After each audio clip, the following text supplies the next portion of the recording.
I call to order the special board meeting for August 15th, 2025 of the Board of Education, Pomona Unified School District. Roll call, please.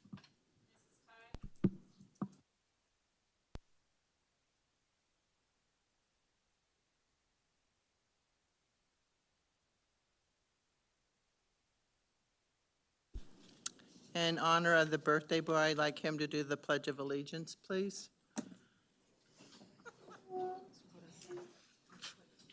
Towards the flag and pledge allegiance To the flag of the United States of America and to the republic for which it stands, one nation, under God, indivisible, with liberty and justice for all.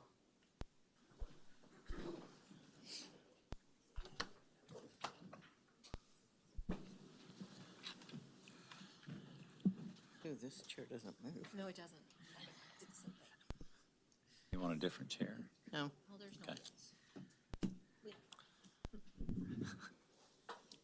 Moving on to 1.03, Superintendent's comments, corrections, or additions to the agenda.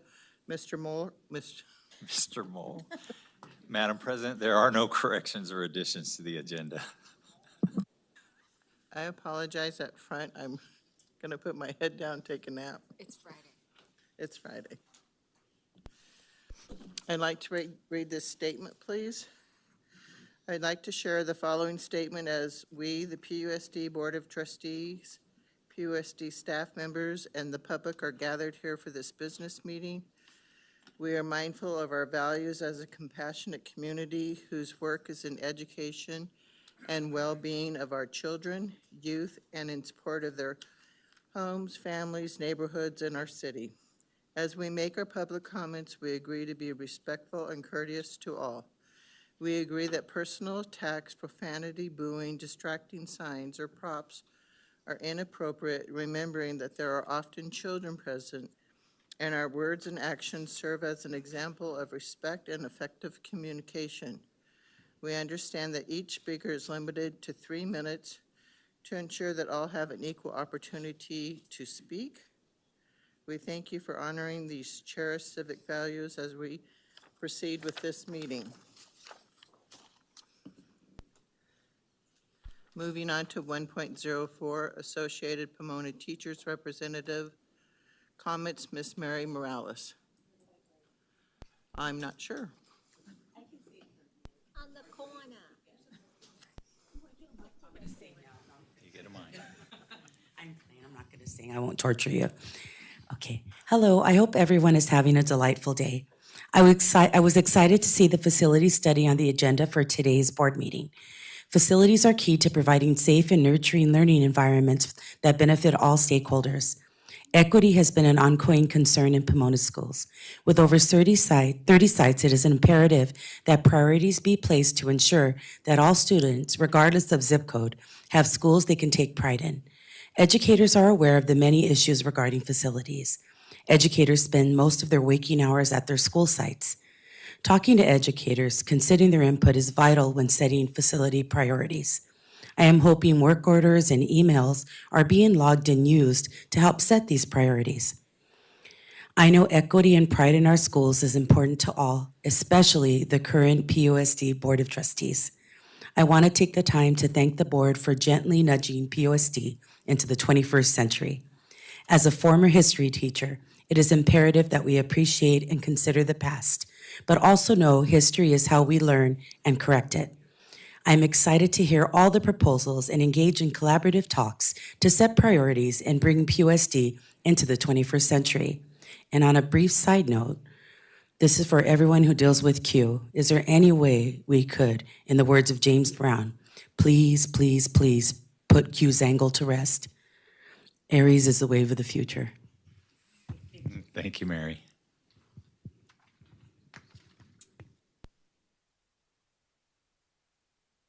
Moving on to 1.06, California School Employees Association Representative comments, Ms. Mariano Orozco. If she should come, we'll let her speak then. She told me she was coming. Moving on to 1.06, Pomona Administrators and Confidential Classified Employee Management. Management Employees Comments. Ms. Dana McCall. Moving on to 1.07, Mr. Moore, point of order. Sorry, I'm just not, so am I taking agenda items now? Since we have one item for discussion, when I saw that speaker slip, it appeared to reference that discussion item, so it would be appropriate to Okay. take public comment Thank on you. that agenda. Do we have item. any other yellow slips? Not that I'm aware of. I believe we have one so far. Okay. Ms. Claudia Cano?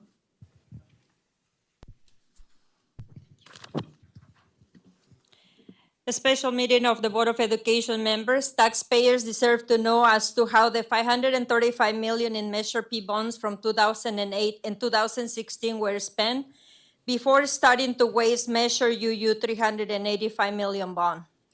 Good afternoon, PUSD Board of Education members, Superintendent Darren Knowles, Cabinet members, General Counsel Mr. Moore, and audience.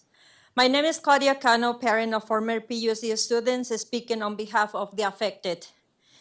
We are here to remind you that not a single dollar from the new Measure UU bond shall be allocated prior to presenting full accounting for the $235 million from 2008 Measure P bond and $300 million from 2016 bond.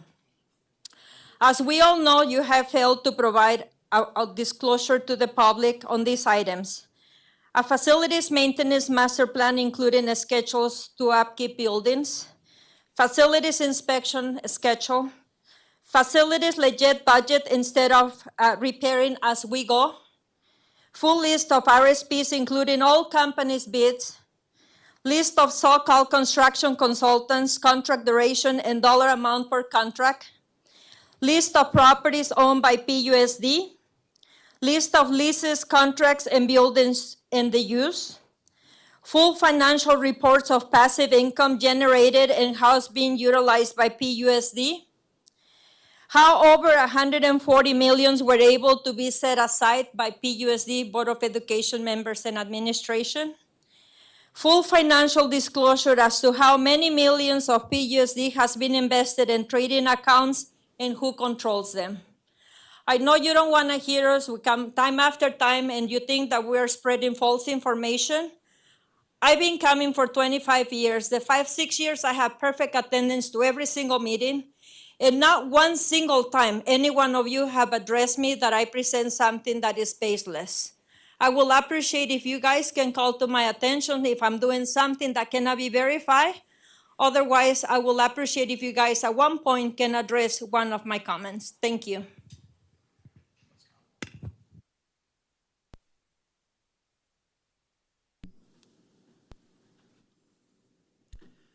Moving on to 2.01, Board and Superintendent Oral Communication on agenda items.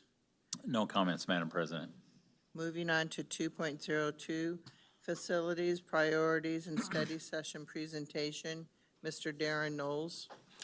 Thank you, Madam President, and like to welcome everybody. And President Patty Ty, Vice President Dr. Lisa Nashua, board members and cabinet and all the staff and audience, thank you for being here this afternoon.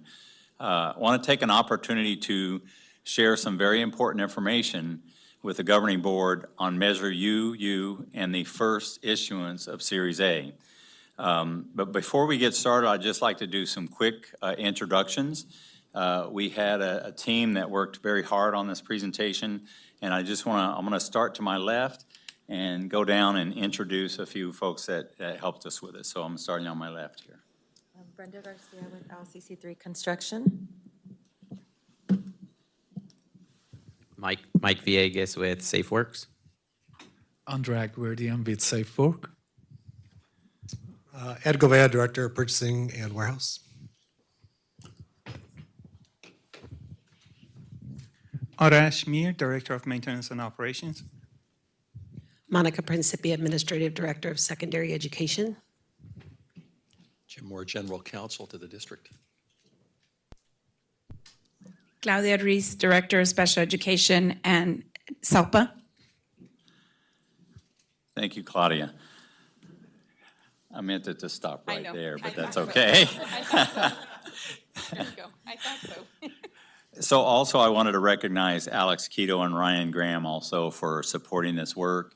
And I also want to make note that Mr. Ed Cunningham, the president of LCC3, also helped with this work. Ed is not feeling well today. He was going to try to come, and I told him not to come to the meeting. And so he is sick today. So I wanted to share that he also helped with this presentation and this work, so. Mr. Knowles, could I go backwards for a minute and let Ms. Orozco do her? Oh, absolutely, All right. absolutely. Get the mic.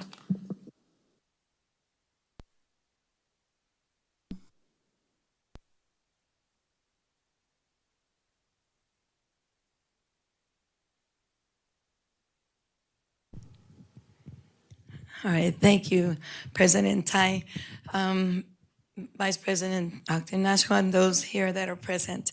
Thank you for giving me the opportunity. We were visiting at a different site trying to get things together. So we're looking forward to a really exciting new year. Things are happening. The collaboration is working, dealing with certain situations at our sites, but some of the school sites I went to, the smiles on the kids' faces was just like, it just was a miracle looking at them and then seeing how their restrooms and things were clean. So, and their new teachers, new administration. So we're going down the right road. Thank you so much. Thank you so much. And yesterday?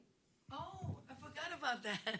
I didn't want to do that. On my birthday, we settled. We have a tentative agreement, everybody. So I wanted to let you know I wanted so. Thank you, thank you. I was like, oh my God, that's great, fantastic. Sorry, Dr. Nasser for reminding me.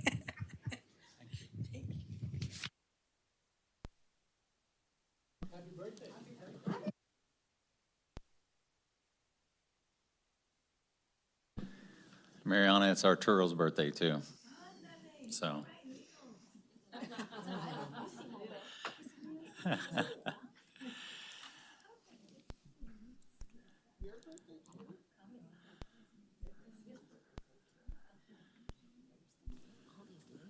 Okay, Mr. Knowles, hit it. Thank you, Madam President. So again, I want to thank the board for the opportunity to engage in this study session about the Series A issuance of Measure UU. This is an opportunity for the board to hear about the categories of need, share their own priorities, and for the community to have a detailed and transparent discussion about the recommendations. I'll also be sharing the recommendations of the team. Today, we are looking for direction or consensus from the board on two items primarily. One is on the categories, and then also on the recommendation. And again, this is going to be at the 30,000-foot view. We're not focusing on individual schools at this point, but we are going to be focusing on generalized categories so that the team can go back and get the information that we need to share the details with the board. I know everybody's super excited about Measure UU and the prospects that it has for transforming our schools and also transforming our classrooms. And I think Mary said it very well when she talked about 21st century classrooms. I'd also like to calibrate expectations for the first issuance. I know that when it comes to bonds, many times, we all like to see things that are new. And the reality is that before you can put the new things in, you really have to get into the walls, get into the floors, and deal with the roofing, and deal with those things that sometimes you can't see: HVAC, plumbing, electrical. And so, before you go in and you modernize the classroom or you redo the flooring and you do the painting and so forth, you really have to take a look at the infrastructure and provide that, because if you do it backwards, you're going to end up having to do it again. So I want to make sure that as we talk about these broad categories and we talk about the needs that really exist, that we calibrate our expectations. This bond will, it'll be a series of issuances, But again, we have to do the hard lifting first, and so I want to make sure that I just start by saying that. I'm also at times going to be referencing the school facilities master plan. This is a very good document. I know it's a big document. It is online. It is on our website. So anybody in the community can definitely access this book. And also, I want to thank our Bond Oversight Committee. They've done a great job. And also, all of the bond oversight information is also on the website. And if you're interested in how the district spent its money on P and PS, there is a document online that does address that. So I wanted to just share that briefly. There were a number of stakeholders that were part of this discussion as we move forward. So again, today is about getting direction from the Board of Education.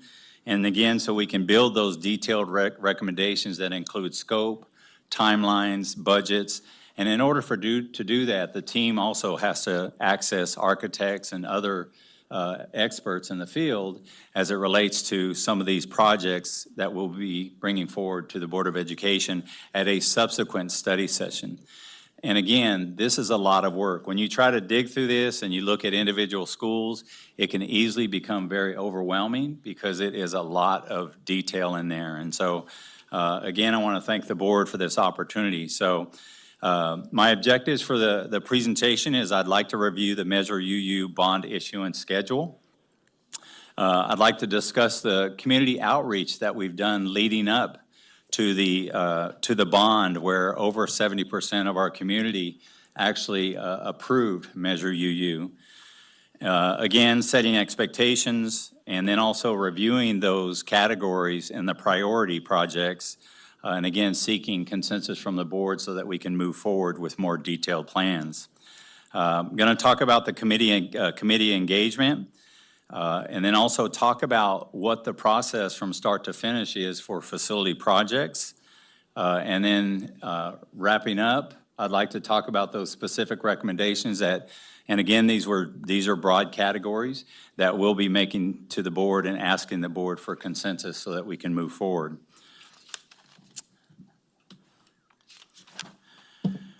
So if you look at the chart above here, the first issuance for Measure UU is called Series A, and we're asking for $100 million. Sandra and I actually had our bond rating call on Thursday of this week, and the meeting went very well. I think on our last bonds, we got an AA from the Moody rating scale. We had an AA3, if I'm correct. So we'll learn very quickly on what our rating will be, and it does impact, your prices. I think the meeting went very well, and then hopefully that this process will close, I believe, on September 24th, and then we will start moving forward with the issuance of Measure UU.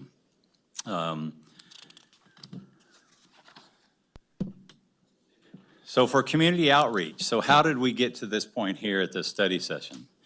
So we started, this is the start of my 4th year here in Pomona, and I know that Lilia Fuentes and myself and also board members, that my first year here, we went out and we did town halls all across the district.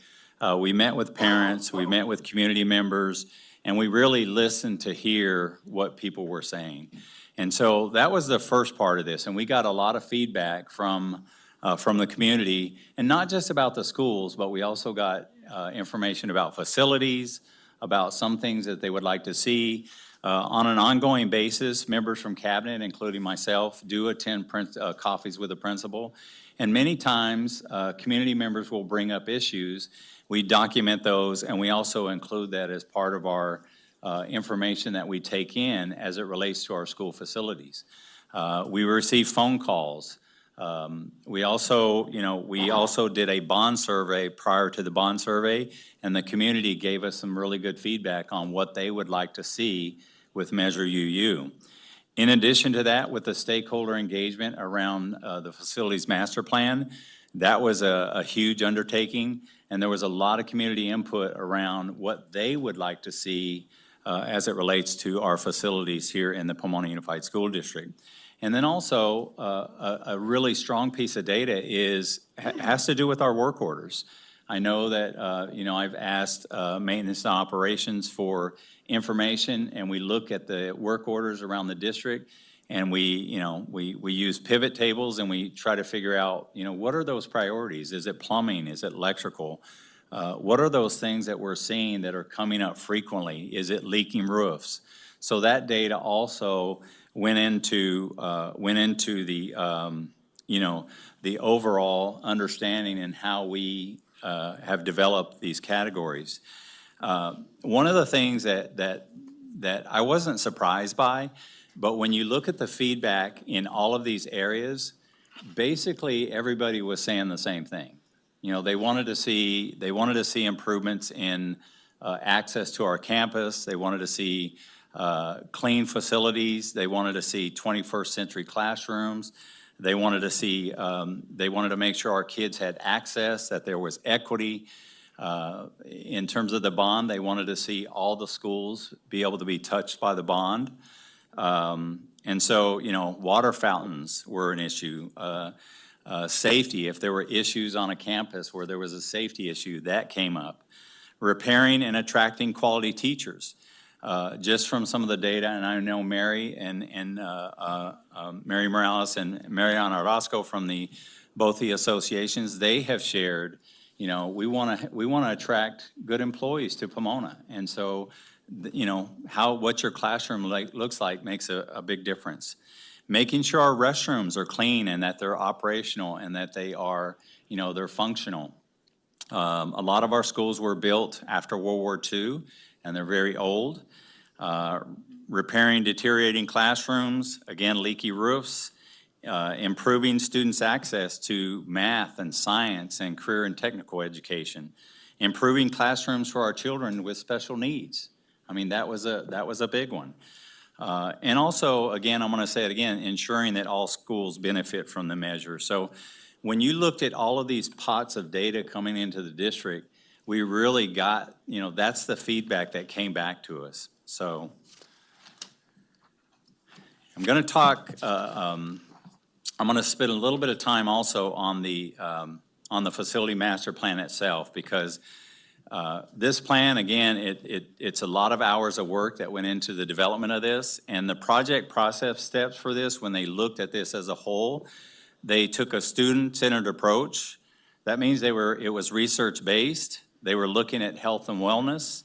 They were looking at diversity and inclusion, equity, safety, attracting employees, retention of our students and our employees, cultural relevancy, and also the whole child when you look at the student-centered approach to looking at facilities.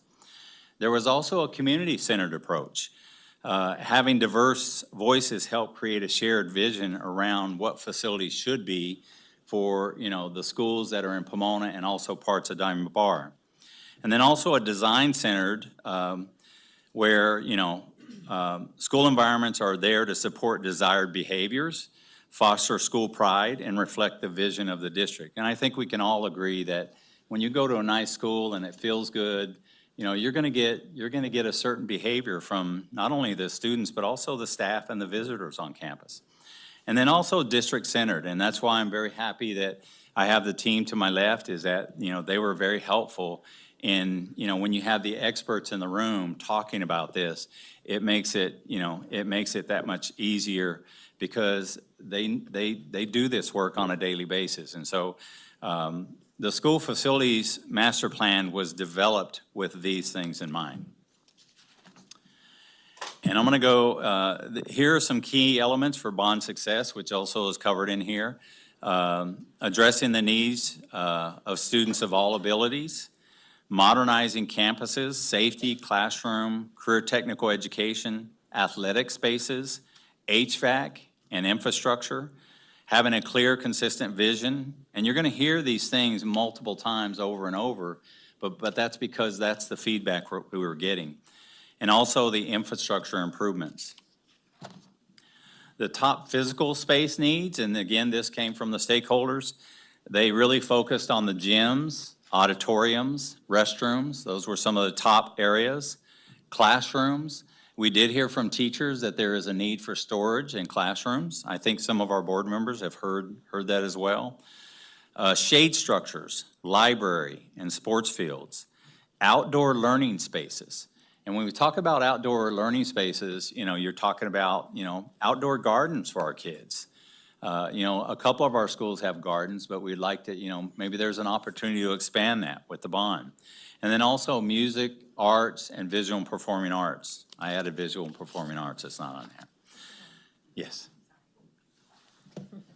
Sorry.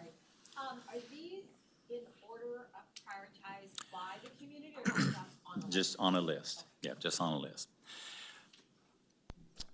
And then next, in terms of a survey of the community main infrastructure issues, you can see that plumbing came up as number 1, internet capacity, flooding, HVAC, roof leaks, electrical problems, and then there was a whole host of other, and I apologize for the small print, but structural, restroom facilities, and shade and outdoor facilities, and then safety and security. And then these bullets here represent some of the community concerns.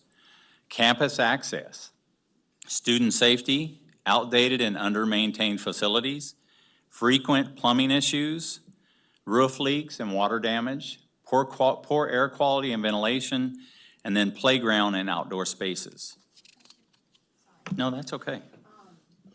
When you say campus access, can you define that? Do you mean external individuals having access in a negative, or are students being able to access equitable learning facilities?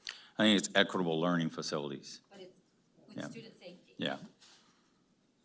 I can clarify it. Let me go back and look at it. Yeah, okay. I'll come back to that one. Dr. I'm not the president, so I'm gonna let Patty take over here. I don't have my glasses. Do you want me to just, if a flag pops up? Okay, Dr. Perlman? Just very quick, I think when they say campus access, I think it's the opposite. It's people having too easy access to campus. I think that's what, because it's tied into safety. So making sure that our campuses are secure, so people don't have access. Gates and access security. Because I automatically go Oh. to Harrison with that space where the little ones are in, that anybody can get at that door. Thank you for your guidance. I know exactly what access is now. So I'm just saying. No. So for example, on some of our campuses, access to classrooms, the card entry access to our parking lots, access to our campuses in general. I know last year I went to, it's actually 2 years ago, I went to a coffee with the principal at one of our schools, and the parents were very concerned about the gate that was in front of the school. And I mean, it was, you could shake it, it was not very secure. And as a result of one of the projects, we were able to secure that site from that access. So thank you for clarifying. But yes, that's campus access in general. And, teachers, I know teachers, when we get feedback from campuses that do have card reader access to their classrooms, they like that access. I think Mary just visited one of our schools. I know Mariana visited one of our schools, and Harrison is a recent school that has the card reader access. And so it's a nice way to keep your doors locked and not allow people just to come in at any time. So thank you for that clarification. Hey, but I did notice on the Harrison doors, were there, what are those little peepholes to look out to see who's outside? I don't remember. I think those, and you guys correct me if I'm wrong, but those are fire-rated doors and they're not allowed to have the peepholes. But also, There are two issues with those. Advertising some of the fire rating doors, also accessibility for ADA access, because we have some restrictions for the height of the pupil, and then we have to put them very low in case one of these buttons ADA. So no people. I'm sorry? No people. Yes.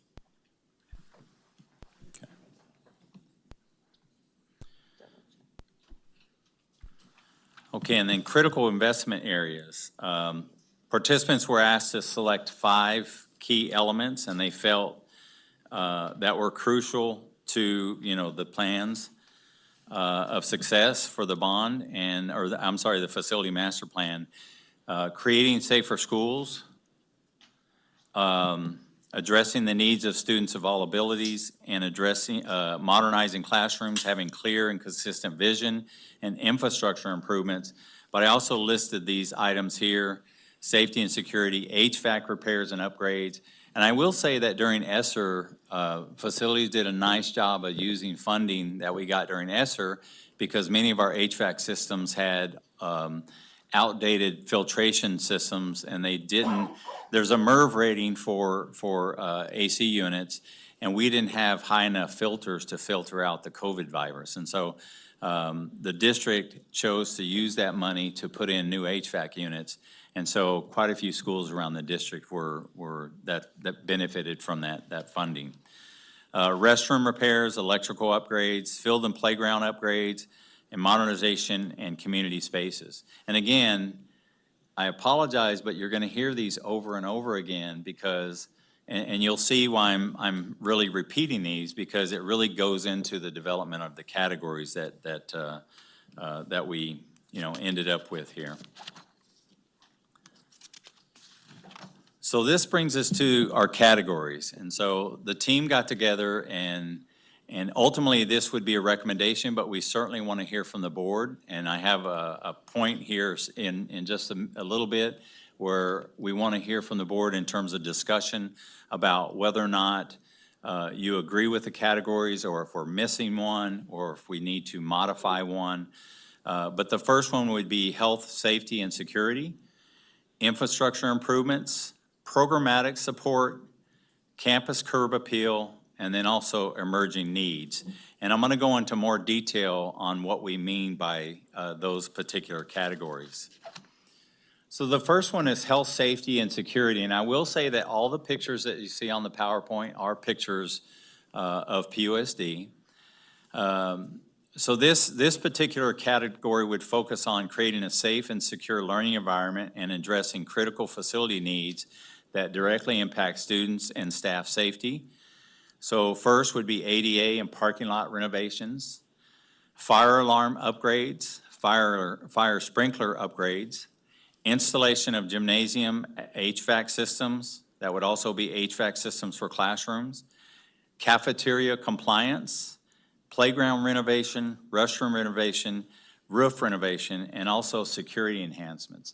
And when I say security enhancement, I'm also talking about the communication systems at the school, which also includes the PA systems. We have schools that are very outdated, and some of the PA systems are not functioning appropriately. Or you might have a school that has a robust physical education program, and kids are on the field and they can't hear the PA system. And schools can go on to a lockdown. You really have to train for multiple times. It could happen during recess. It could happen during lunch. It could happen after school.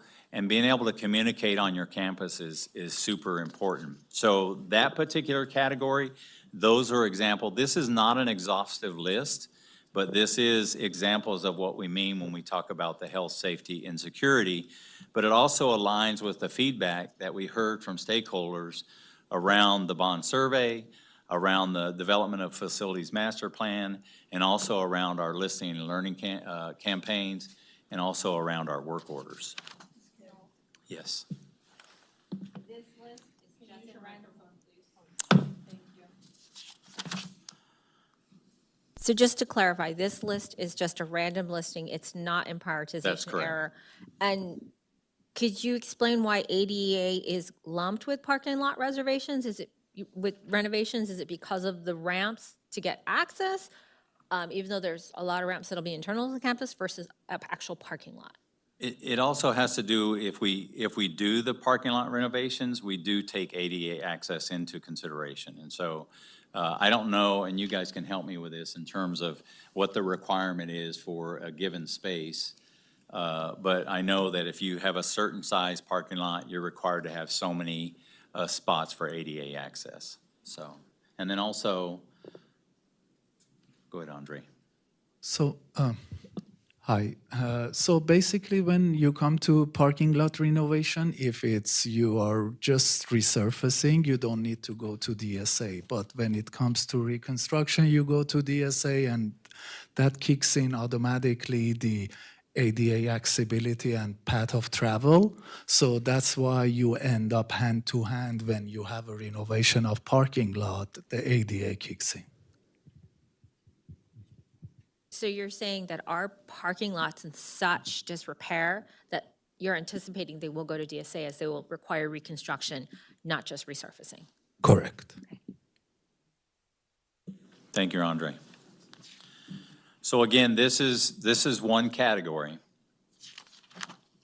The next category is infrastructure improvement. So many of our schools operate with outdated utility systems that impact environment and efficiency.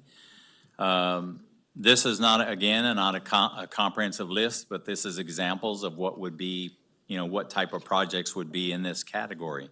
Electrical systems, the sewer, water systems, plumbing, and also structural improvements for infrastructure. So again, these are not all exhaustive, but I wanted to give you examples of what this category would entail.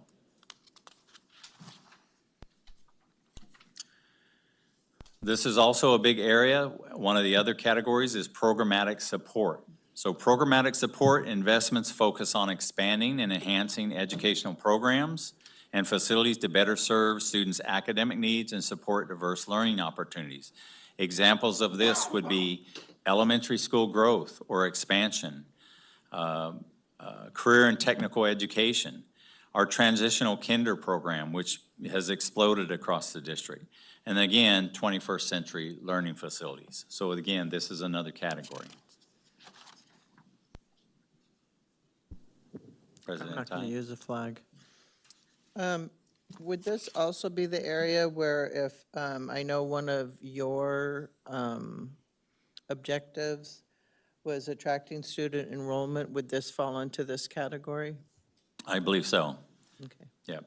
Yeah, so building our schools so that we can, one of the things that we have to do is we have to make our schools attractive, make sure they're appropriate learning environments so that we can attract kids into our district. And so that would be, that would certainly be a part of this. Do you see Tamara's flag? I don't, I'm sorry. Sure. Under CTE, we received resources from our assembly member a couple years back that we're going to utilize for that. Had they been utilized? What were they utilized on? Or are you anticipating complementing bond funds with those funds? So much of the funds have been used for the Freddie, Assembly Member Freddie Rodriguez. Some of those projects are still finishing up, but that money went to help develop the theaters at Gary, at Pomona High, at... Sorry. A portion was for performing arts, which I believe was resources that Mr. Jimenez thought were going to help with framing out the Performing Arts Center. And then a section of the funds were specifically for CTE facilities when you said you wanted to consolidate all of them in one place. So I just feel like we need more clarification. And the other piece is we need a really good report on how those funds were used. And we need a walkthrough with our new people so that we can get those resources in. Yeah, absolutely, yes. The performing arts money and the CTE money, there were two pots of money with that grant. And that money has been expended. A lot of those projects many of them have been completed. There are some that are underway. And we can certainly do a report and share that report not only with the board, but also the community. We have given Assembly Member Freddie Rodriguez's office, and now now Michelle, we have given them a report on that funding as well, but we'll be glad to share that information with the board. Absolutely, absolutely. So, very good question. Tamara. Okay, so you mentioned on here elementary school growth and expansion, but I know we continue to talk about school consolidation. So I'd like to know exactly what you mean by that. So in this category, that does expansion and even school growth could be triggered by consolidation. But in order to consolidate schools, you have to make sure that the the receiving school is prepared and has the appropriate number of classrooms, has the appropriate restroom space.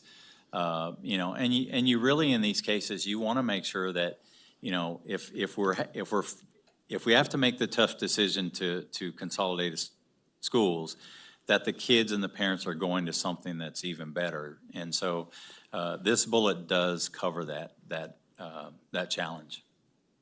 It's a great question. And if I don't see your flag, you guys, please. Sorry. So, yeah, so that seems to me to triangulate the three things that we have actually requested, which is the list of where all of our highlighted programs are per school. And I believe this is something that Dr. Perlin has mentioned many times. We do want our schools to each have something of excellence so that parents do get excited. So we need to make sure we have that list. And we had a visioning session, but we didn't feel like we had enough money to vision. So now we're in the reality phase, but we need to make sure that I think it goes hand in glove. Okay. No, it's good. It's a good point. Absolute good point. Okay, the next one would be curb appeal, campus curb appeal. These improvements contribute to a more welcoming and aesthetically pleasing campus for students, staff, and visitors alike, reflecting the district's commitment to creating inspiring educational spaces. So this would be athletic improvements, campus identity, field renovations, landscape, pickup and drop-off improvements, which, you know, that's a challenge across the district. I will say that for this particular area, we have to be very careful because there are, you know, in terms of the bond, there's things that we can spend the bond on, and then there are some things that you can't spend the bond on. So in this particular area, this one, you know, there's some gray area here that we have to be very specific and make sure that it's bond appropriate. If not, we have to find another pot of money to do this work. I believe so, yes. The question was if we were to sell a surplus property, could that money be used to enhance a facility? And the answer would be yes. And so I don't know who was first over here. Oh, I was just swinging it for him. Okay. Mr. Jimenez. Thank you, Darren. My question is, as you're maturing this agenda, are we gonna have an opportunity at the end to chime in, or do we just keep interrupting you? You're going to have an opportunity in 2 slides. Oh, okay, good. Yeah. Thank you. Yeah, it's a good question. But there's going to be 2 points in the presentation where the board, you know, there's an opportunity for the board to have discussion and give staff input. And so, and again, that's coming up. But right now, I'm sharing with the board the categories and when we talked about these categories or we developed them, that these are examples of what we were talking about. And the last one here is emerging needs. Allocate funds to address unforeseen circumstances or opportunities for campus improvement. If you see the picture on the right, that's an example of a wellness center at one of our high schools. That was an opportunity that came to us, but also was based on a need coming out of COVID. You know, that was an emerging needs. Our kids needed a place to go. And so, again, that would be something that we talk to. And then also there's times where, you know, emerging need might be an unseen, emergency where, you know, and we've had situations where we've had to bring in full trailer generators to keep a school functioning because, you know, there's a serious issue with the infrastructure. Emergent needs also might be, you know, around future planning. Also our community schools. Our learning enrichment program, our after-school learning enrichment program has been a huge hit with the community. But sometimes we're sharing space with teachers and sometimes, and understandably, if somebody comes into your house and they move things around after you got it all ready for the next day, it could, definitely cause some challenges. But the learning enrichment program is a phenomenal program, but that's also another emerging need. And also visual and performing arts.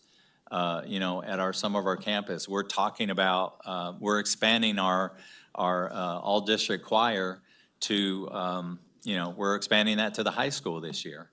And so there's opportunities there, but we also have to continue to programmatically make sure that our kids have a place to perform.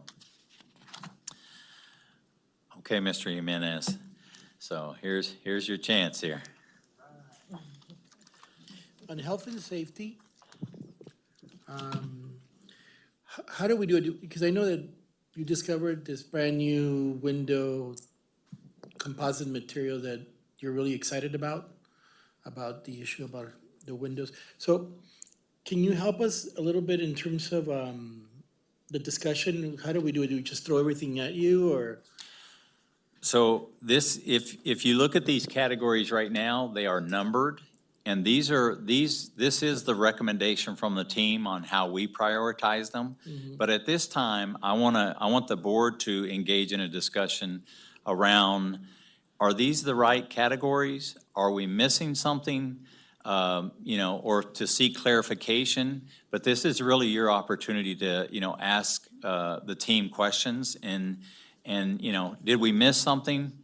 So we really want to make sure that when we develop this comprehensive list that's going to drill down to the individual schools and individual project needs, that, that we're prioritizing them for the first issuance of the bond based on the critical needs of the district, but also using these things because this is also, things that we heard from the community in terms of how they would like to see the money spent, et cetera. But this is an opportunity for the board to have that discussion, and then we can, and then at this point, I want to boil this down to where we leave this room today, where staff has an idea of how we're going to prioritize these with the board's direction.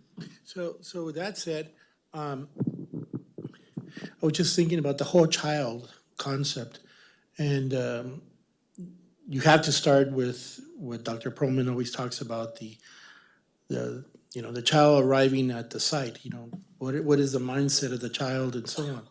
I could tell you, being even a PUSD alumnus, that it felt pretty bad being in school sometimes where the schools didn't feel they were leading to learning because of the disrepair, but forget the disrepair, it might be just how things look, the gates and everything, because a lot of times we forget the gates, and the gates are very important. So keeping that in mind, the whole idea of how do we approach the schools, that's with the holistic child approach to it, like on health and safety and security. Obviously, we have the windows, we talked about those windows and that new way of protecting the windows.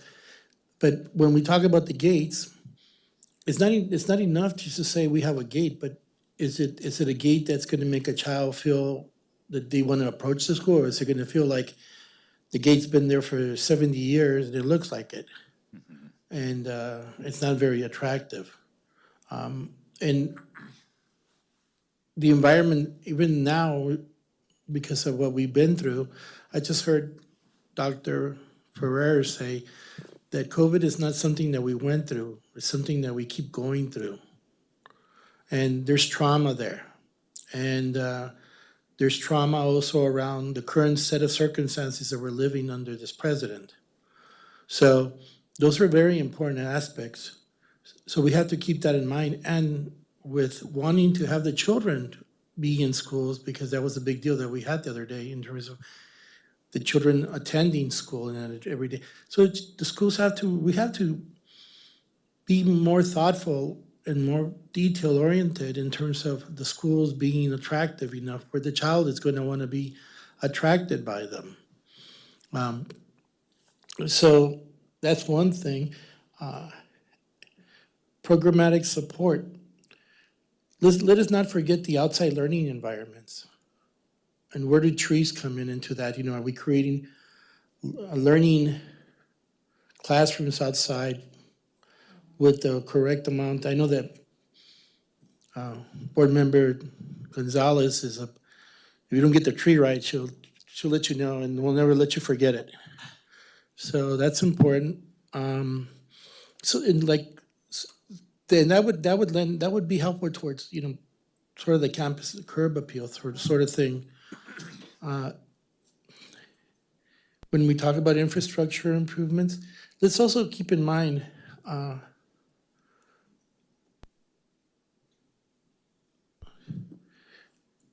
as, as we move forward, we talk about those needs that we need, but we've been really good, thanks to our partners sitting across from me in terms of bringing dollars in. They, not only do they build something up, but they find some money in another pocket somewhere in the state to help us, build these things. So those are important things of how we're going to, as we do this infrastructure improvements, how is the money going to blend or fold into other funding sources? And this is where, those are important, especially around programmatic support.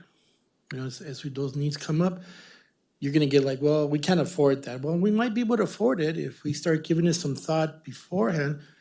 And that's why something that when I was asked, to participate at this level, but in terms of the community, and I'm very honored to do so, but we were able to get that money, that's right, Roberta, the money, and with the help of Mr.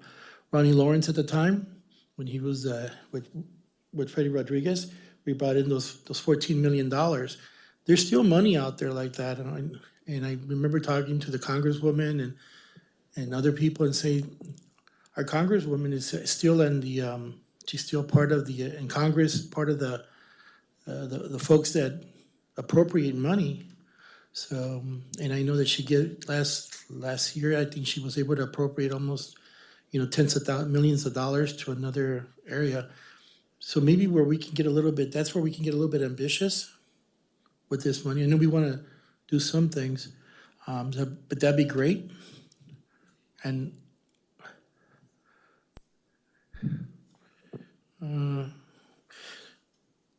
going back to the infrastructure improvements, I know when we talked about water is very important. I can see a lot of schools where the fountains are actually stained because of calcification or, the minerals in the water. Or some of those schools have had their water mains are sold that when you open it up, I mean, even still, if they don't have a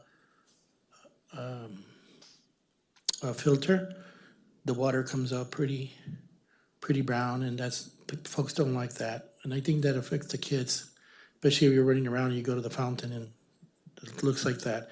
So those are things that, and on the short term, that I think that I was thinking about, but I'll be coming back to you in terms of how do we move forward in terms of doing some things so that we can not just look at it, well, this is only the money that we have now, we can't do that now, we could do it, but maybe we could start thinking about, maybe we could set aside some money and start thinking about how we can start, encouraging some of our staff to participate, how get out there into the community, say, hey, how can we get some more money for these other projects that we're looking for around, especially around VAPA and so on. Because I do believe that sports is awesome, but football stadiums and beautiful baseball stadiums are great. I love it. But we have a lot of children who think about theater and they think about dancing and they think about singing, and we get to have an appropriate space where we can actually, in a dignified way, where they can actually fit on the stage, we can actually celebrate our children. Those are my thoughts for right now. Thank you. Thank you. Dr. Nashua. Had my flag up. I was waiting. Thank you. I agree with Mr. Jimenez with many of the things that he said, particularly when it comes to health, safety, and security of our kids. I think in terms of health, the water situation for sure. I see a lot of our counterparts in private institutions with water filtration stations and water refill stations, not water fountains. And I know we can find corporate sponsors to get us the water bottles that we need that our kids can refill every day, barring don't give us the heavy ones that you can kill a kid with. You laughed, but somebody actually, it happened. It happened. My big concern is I would love to kind of figure out, because we're not seeing what are the big ticket items, what do these budgets look like?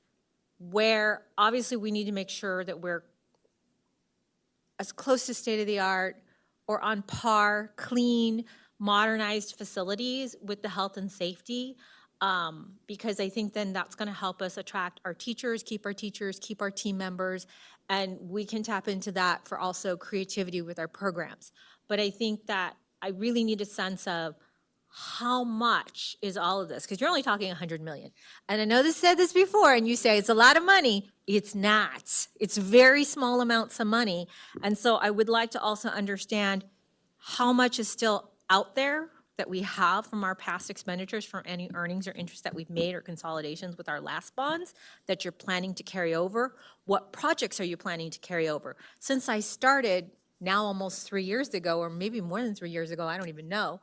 When did we start? 2.5? It's been 2 years and 7 months. 2 years and 7 months, but she's not counting. 8 months. The athletic facilities have been on there for the past bond. Are they completed with that last bond money? I see HVAC still on there for gymnasiums.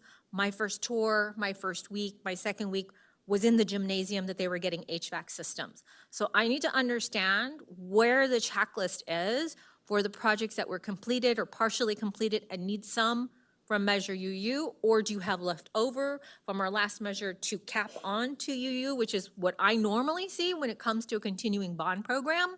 And so I'm having a hard term, like emerging needs. I know there's always constant needs, but in my mind, it's like, well, that one's gonna have to just fall off. Campus curb appeal, we can do projects in our community to improve some of our curb appeal.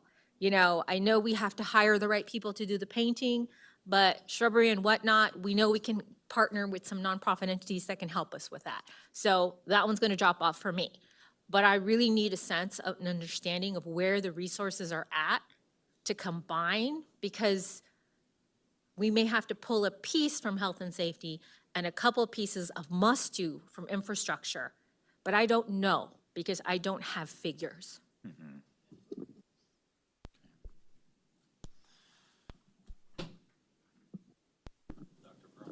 Dr. Perlman. Thank you.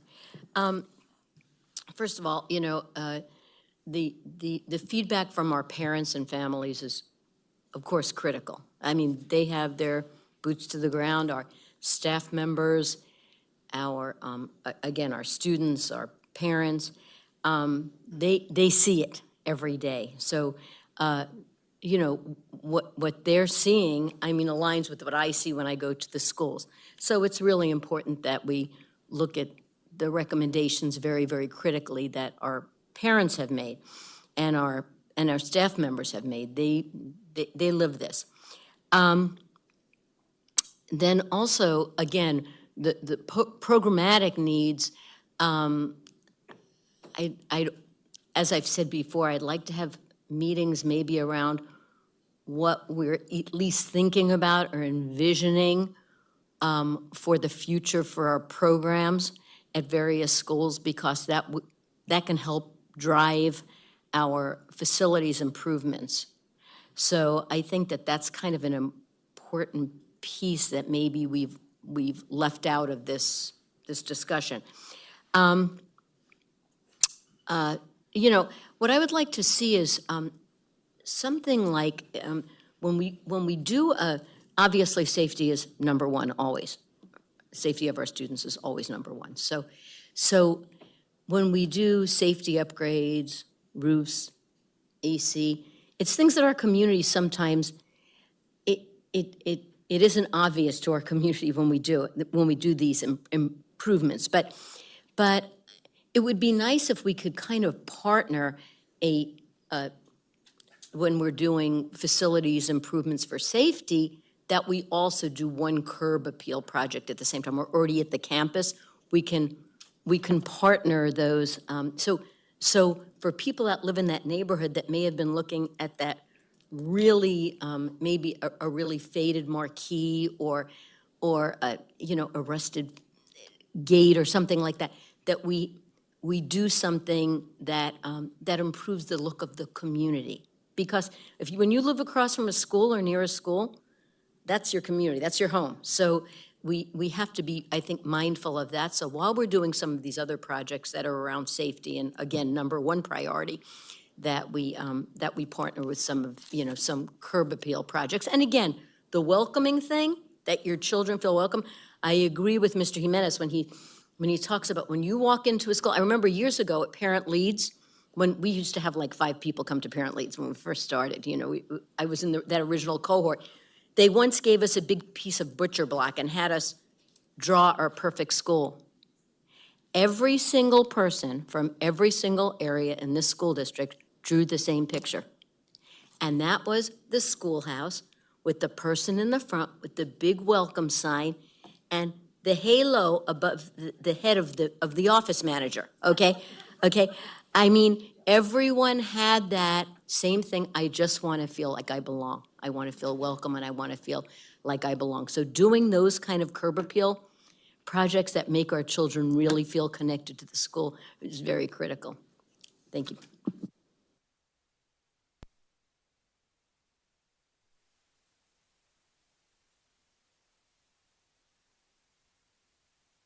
I want to thank you, Dr. Perlman, for reminding me of something very important, especially on your comment on bundling the projects. Some years ago, I remember I was really concerned about a window in one of the high schools. And when you walked in, you could see the window. It was plastic, and the windows were really in terrible disrepair because they looked like they'd been, you couldn't look through it. It was a plastic window. So I called in and I asked, hey, can we change this little window out? The window might have been like 2 by 4. I mean, 2 by 2. It was super bad. It was like already like black and so on. And the comment back was, what do you want me to do? Do you want me to take somebody off the top of the building who's fixing the roof to fix the window? So that kind of like, it brought it back. So yeah, I want the window fixed when the roof is getting fixed. That's important.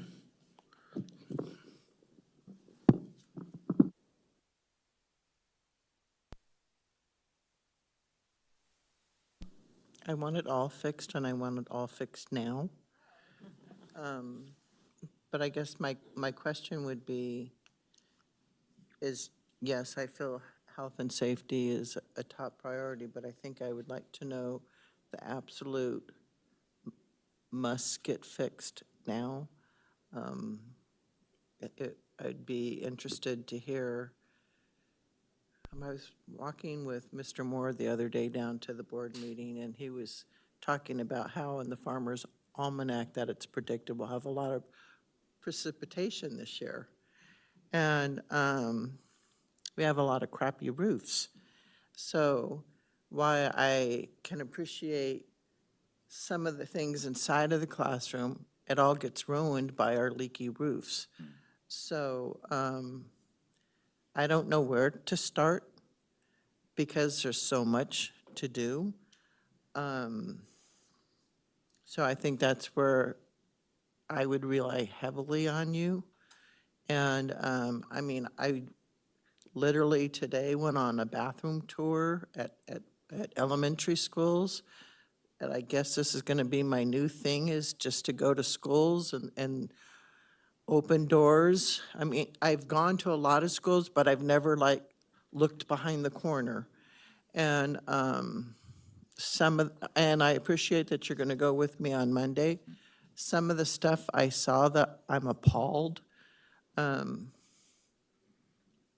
We've been known as a district as a put a Band-Aid on it fix. And that's where I would truly want to get away from temporary, pardon my French, half-ass fix. So I'm kind of speechless because I'm overwhelmed with it, so. Well, I guess I'll just talk since all my other board members did. So I think they've all made excellent points, and I agree with everyone, but I think to your point, Patty, you have to start with the outside of the structure and work our way in. Because if we don't, as Darren said, if we don't address, if we put nice things inside and the roof leaks, what's the point of what we've done? And I think unfortunately, because of the condition of our buildings and the age of our buildings, we have to do a lot of unsexy projects. In my line of work, that's not where my clients want to spend their money. They don't want to update their electrical or plumbing because they don't see it. But it makes a huge difference. So I think also to Dr. Nashua's position, where we've talked about, we've got athletic fields on here, we've got, what else did you say? I'm looking at it. HVAC, right. So I know we have a lot of these projects that are kind of ongoing currently and have been completed. So I would like to maybe focus less on athletics, focus more on our performing arts students and really the structures themselves, and do some of the not so exciting work for everybody. I know our community wants to see beautiful, shiny campuses that are painted and fresh, but we really have to put the structure back together before we can add all these additional things. And there was one other thing I wanted to say, but I forgot, so I'll get back to it. Thank you for saying that. I think that's important for us all to recognize in terms of, yeah, we have to work our way outside in, and so that's gonna be important. There's gonna be time for the nice things, you know, and I also wanna point out, and I heard it from almost every board member, some of the projects that will, you know, end up bringing specific projects to you, some of them cover multiple areas, actually. When Mr. Jimenez was talking about, you know, health and safety and access, and then I heard curb appeal, you know, I'm gonna go back to just the simple gate in front of the school. In order to put in the new gates, they were pretty heavy duty. We had to tear up quite a bit of that entrance to do that. And so as a result, you have to redo the planters. You have to make it welcoming. You know, you have to do those things. But so as the team considers the projects that we're recommending, that will go into the process. We're not gonna redo asphalt if we know we have to run a plumbing line from the main to here. We're gonna do that after the fact. And so those are the types of discussions that we have to have. And so, Ms. Gonzalez. I remembered. So with regards to the gates, I think it's really important. When my children attended Ranch Hills, you know, we didn't have that security gate that they have now. We had a very feeble gate. But, you know, visiting schools. What was a nice word for that? Yeah. But visiting schools, some of our gates are right on the curb. And I think that strikes a chord with our community members versus if I look and use Ranch Hills as an example, there's space for the children to congregate, even when you're in the pickup and drop off line. And I think that affects the interaction that our families have with our schools. So if we can really be considerate of what that approach is and how that makes people feel unknowingly, is really important. And with regards to Board Member Jimenez's comment about outside learning and trees, I think it is so, so important that we have these alternate learning spaces for students. As an adult, we don't want to be in our buildings 24/7, 365. We even sometimes, you know, take a walk outside, and we should give our students that opportunity. I see so many of our playgrounds missing trees. And just maybe have like marginal shade structures. We live in a desert, it's extremely hot here, and I think we really need to consider adding a lot of mature trees, which is a sizable investment, but I think it's worth it to see them a little bit more matured and filled out initially, versus the ones that the city gives us on our parkways that are, you know, 24-inch boxes and need several years to develop. And then lastly, I think, and you know, I spoke to Mr. Knowles about this, I think that we need to do a better job of communicating to our communities where we're spending our money and where the projects are going. I know that we've recently put up banners about, you know, our bond money at use. I saw it at Pomona High School, but I think we need to utilize our social media and we need to communicate so our community knows we're not just sitting here spending the money on whatever. We have committed to these projects, this is where we're doing it. And they may no longer have students within the school or within the district, but the look of our schools impacts all of our property values. And so if we are advertising that to our community and they see that we're paying attention and we're caring about that, it makes them think that we also care about them. Very good point, thank you. Dr. Perlman.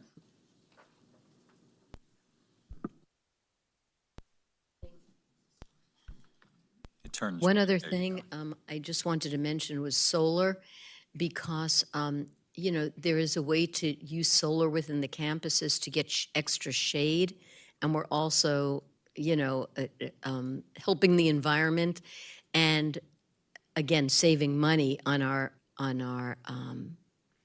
you know, for all our needs. So, you know, I have seen it before where they do the solar panels right in the center of the campuses to help with the, you know, again, shade as the students are walking from class to class, et cetera. So another thing, I didn't see it up there. I don't know if it's, you know, it's buried in here somewhere because there are a lot of subcategories in here.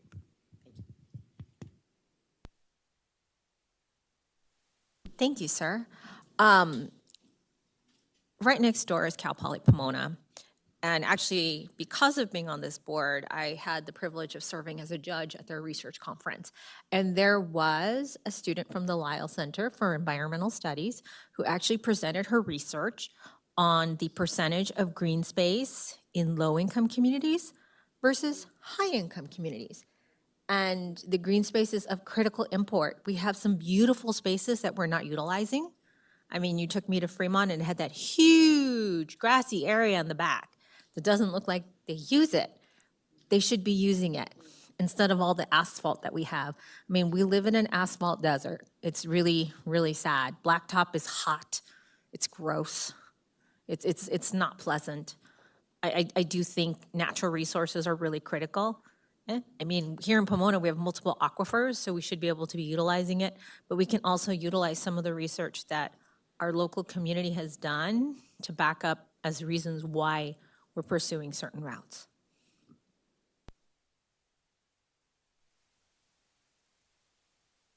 It doesn't fit with the bond money, but the soccer fields at Fremont and that we could rent or lease out, and that way big, huge space at the back, I just would like that idea written down somewhere, so. Use the sale of surplus property. No, I'm gonna use that for something else. There's plenty. There's plenty. We're fighting amongst ourselves, thank you. Use the sale from, but no, we're gonna make money off the soccer fields. Yes, but we'll use the surplus money to fund the restructuring of the soccer fields, to lease it, because we can do that with that fund. Correct.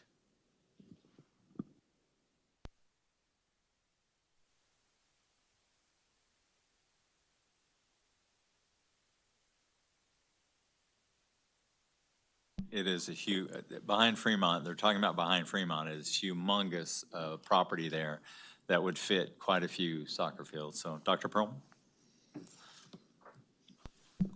Just saying, a swimming pool back there would be really nice.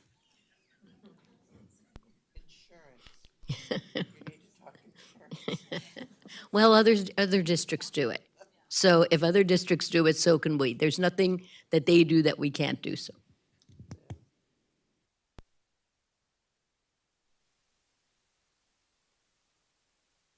We're throwing everything out there. A performing arts center, for God's sakes.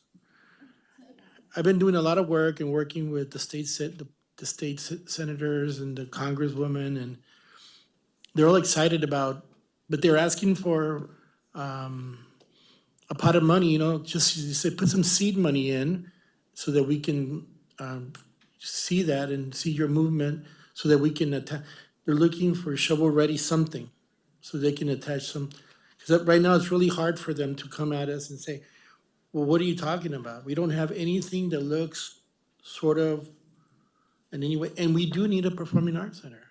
That's something that's very important.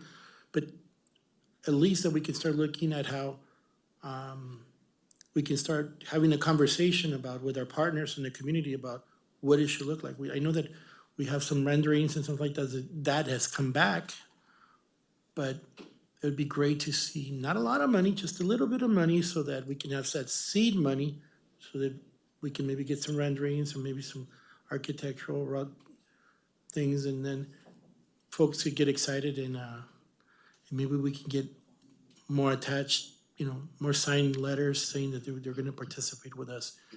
Because we're not gonna build it alone, hopefully. Hopefully, we'll bring in some of that federal money, that state money and county money to help us do it.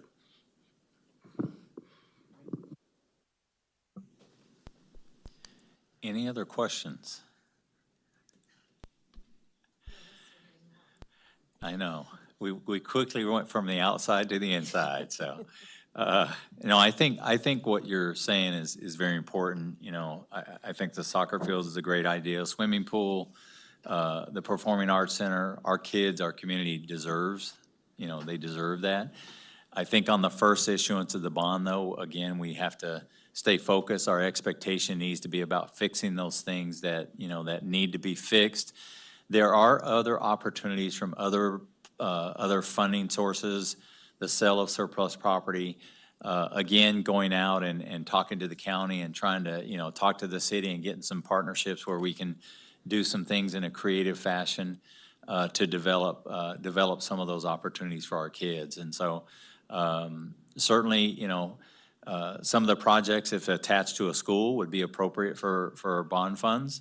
But there is, again, when you look at the facilities master plan, there's $2.6 billion worth of need in there.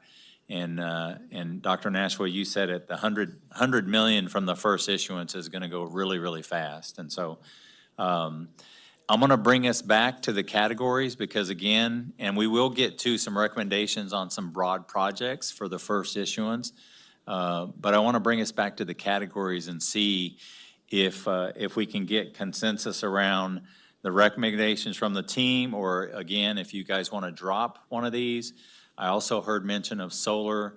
I heard mention of outdoor learning spaces and green spaces, things like that. If you want to change one of the categories, I'd certainly be open to that discussion. But when we move from this, I need to make sure that the team has the direction.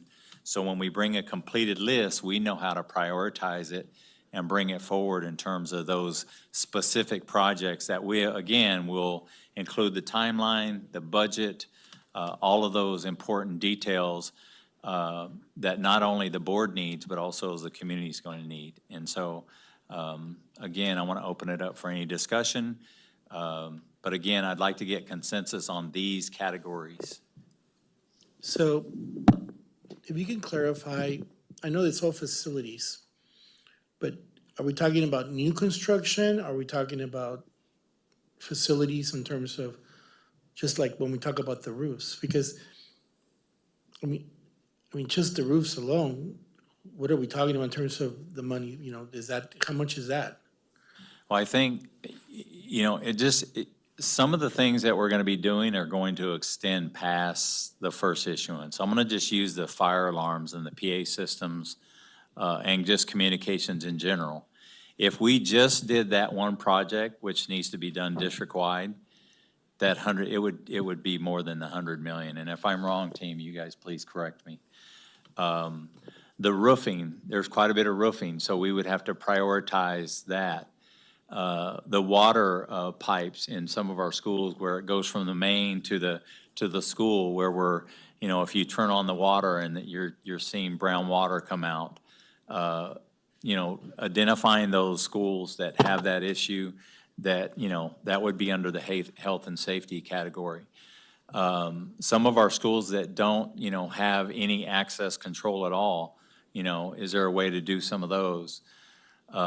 Some of our schools still have the old traditional windows that go all the way down, just, below the ground level, where you can just, anybody can see right in. I think Golden Springs is like that. San Jose has some classrooms like that, things like that, and looking for the planning. But the team is prepared to bring some recommended, and again, the board would have an opportunity to have discussions about that as well. These would be recommendations. But again, there's going to be another opportunity to take, get into the weeds and the details as it relates to those recommended projects. So I was thinking, so from my perspective then, health and safety and security should be number one, top of the list. That's my number one, given what's going on. And then I don't think it's infrastructure improvements what you're talking about. It's just, I'm talking about infrastructure, because when you were talking about improvements, I'm thinking like adding on or making bad, or just thinking about infrastructure, just fixing things. I think in the, if we go back, and I can go back here. So when we did infrastructure improvements, we were talking about, electrical systems, plumbing, structural, and, those are just examples. Those are improvements, right? So I was thinking, okay, so you're not adding anything new in terms of, you're just updating infrastructure, okay. So those are important, as far as I'm concerned.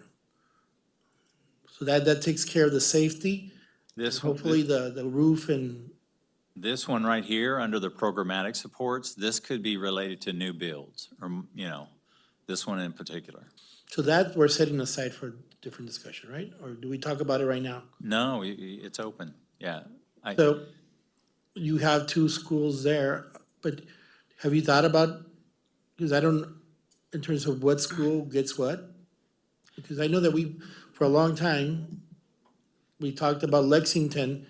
That thing has we've been building Lexington since 4 years now, 5 years that I've been on the board. And the actual build of Lexington, I believe that is in DSA currently, and that is being funded out of, not of UU at all. Now, if the board chose to do something in addition to what is planned right now with that particular building, then, we would have to find the appropriate funding source for that body of work. Yeah, so that would be part of what Dr. Nashua talked about, the past and how do we bring it forward. But right now, I'd like to hear Dr. Perlman's thoughts on Lexington, because I think that's something you've been talking about a lot. What do you want to do with Lexington,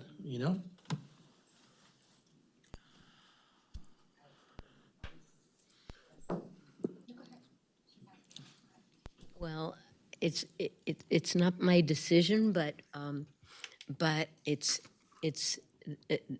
our decision, but I would say that with Lexington, of course, the old campus is old. And so to put a new two-story building without renovating the old campus, I'm not sure that's the direction we would want to go. Again, it's not my decision, it's our decision, but doing the old campus is really critical, just like we did at Roosevelt and Washington. When we put in the new two-story building, we also renovated the old campus.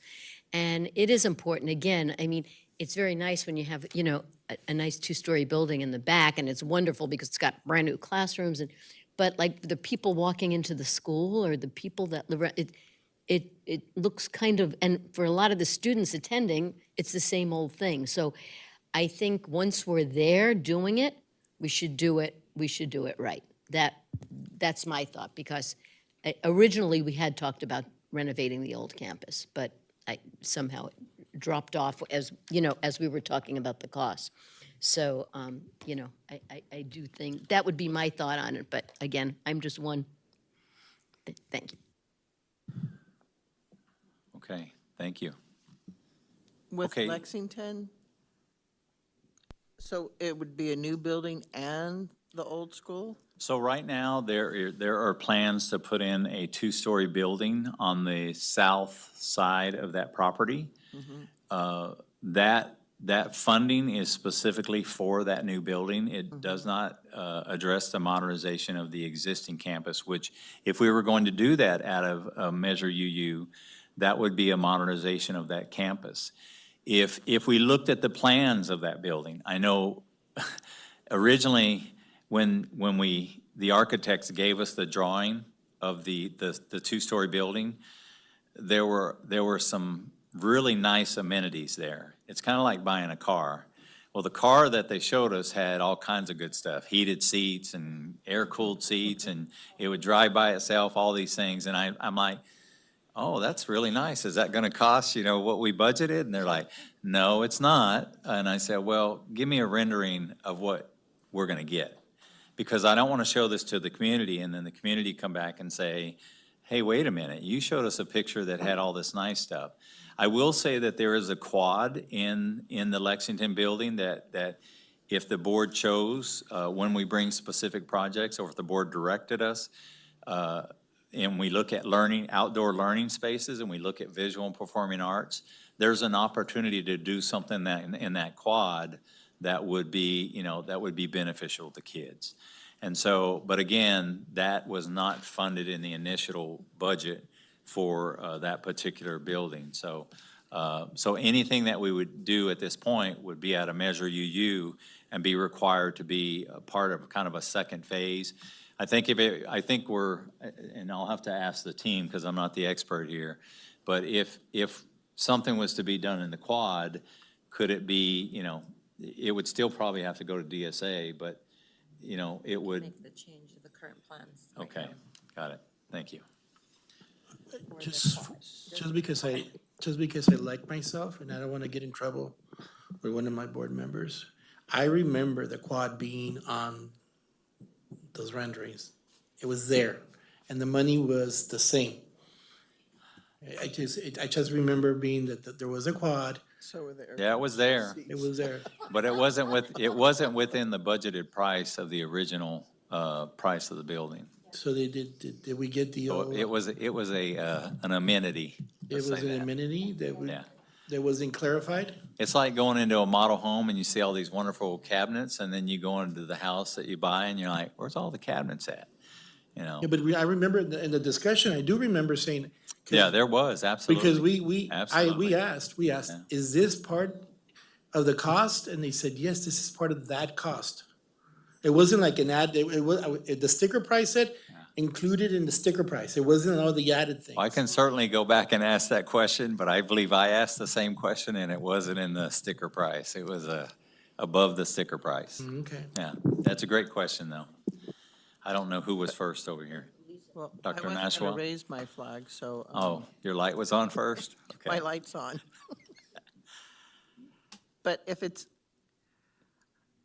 in DSA, help me understand, if it's been in the workings for 4 years, why is it taking so long?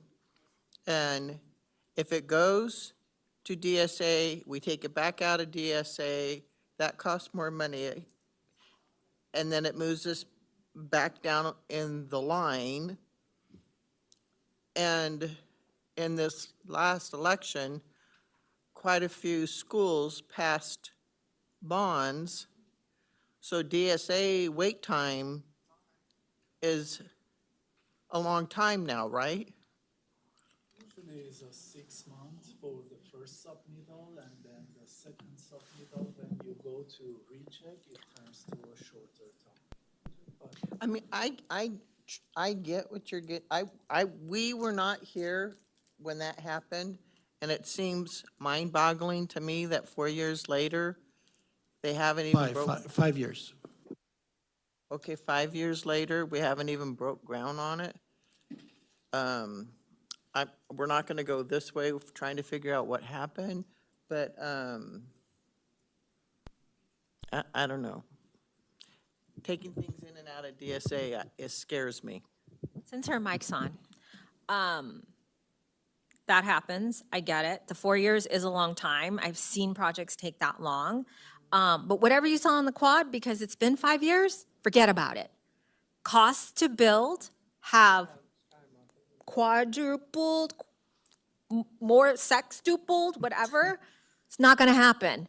It's gonna end up being value engineered. So whatever you have, when it comes back from DSA, is gonna still be less than whatever you submitted, correct? Just nod or shake your head. Yeah, so we actually have them giving us a rendition next week and a cost estimate for you guys to see that for PBK, for the architects for the Lexington project. So we've gone back and asked them, okay, as of right now, what would be the cost to add this? And we'll have those renditions for you so you can have all the data and information.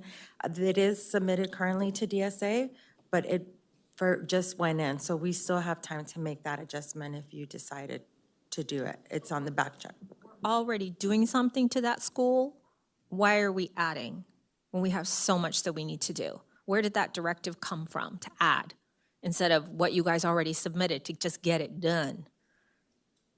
I think the director wasn't given to go ahead and do it, it was get a price to see if it's an option that. Right, but we have to pay the architects every time they do a new rendering to get you all the new pricing. Who made that decision? It wasn't a board decision. Can I speak to this? Because we've been going back and forth a lot with this. The original rendition did have, it was just a little concrete amphitheater. It wasn't that big a thing. It was just a concrete amphitheater in the center of the quad. That's what it was. That was what we were talking about. So it wasn't like any major change.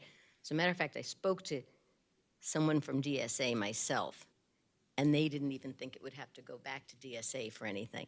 But I don't know about that. It's not, that's, a little out of my wheelhouse. That's for the experts to know. But that's what he said.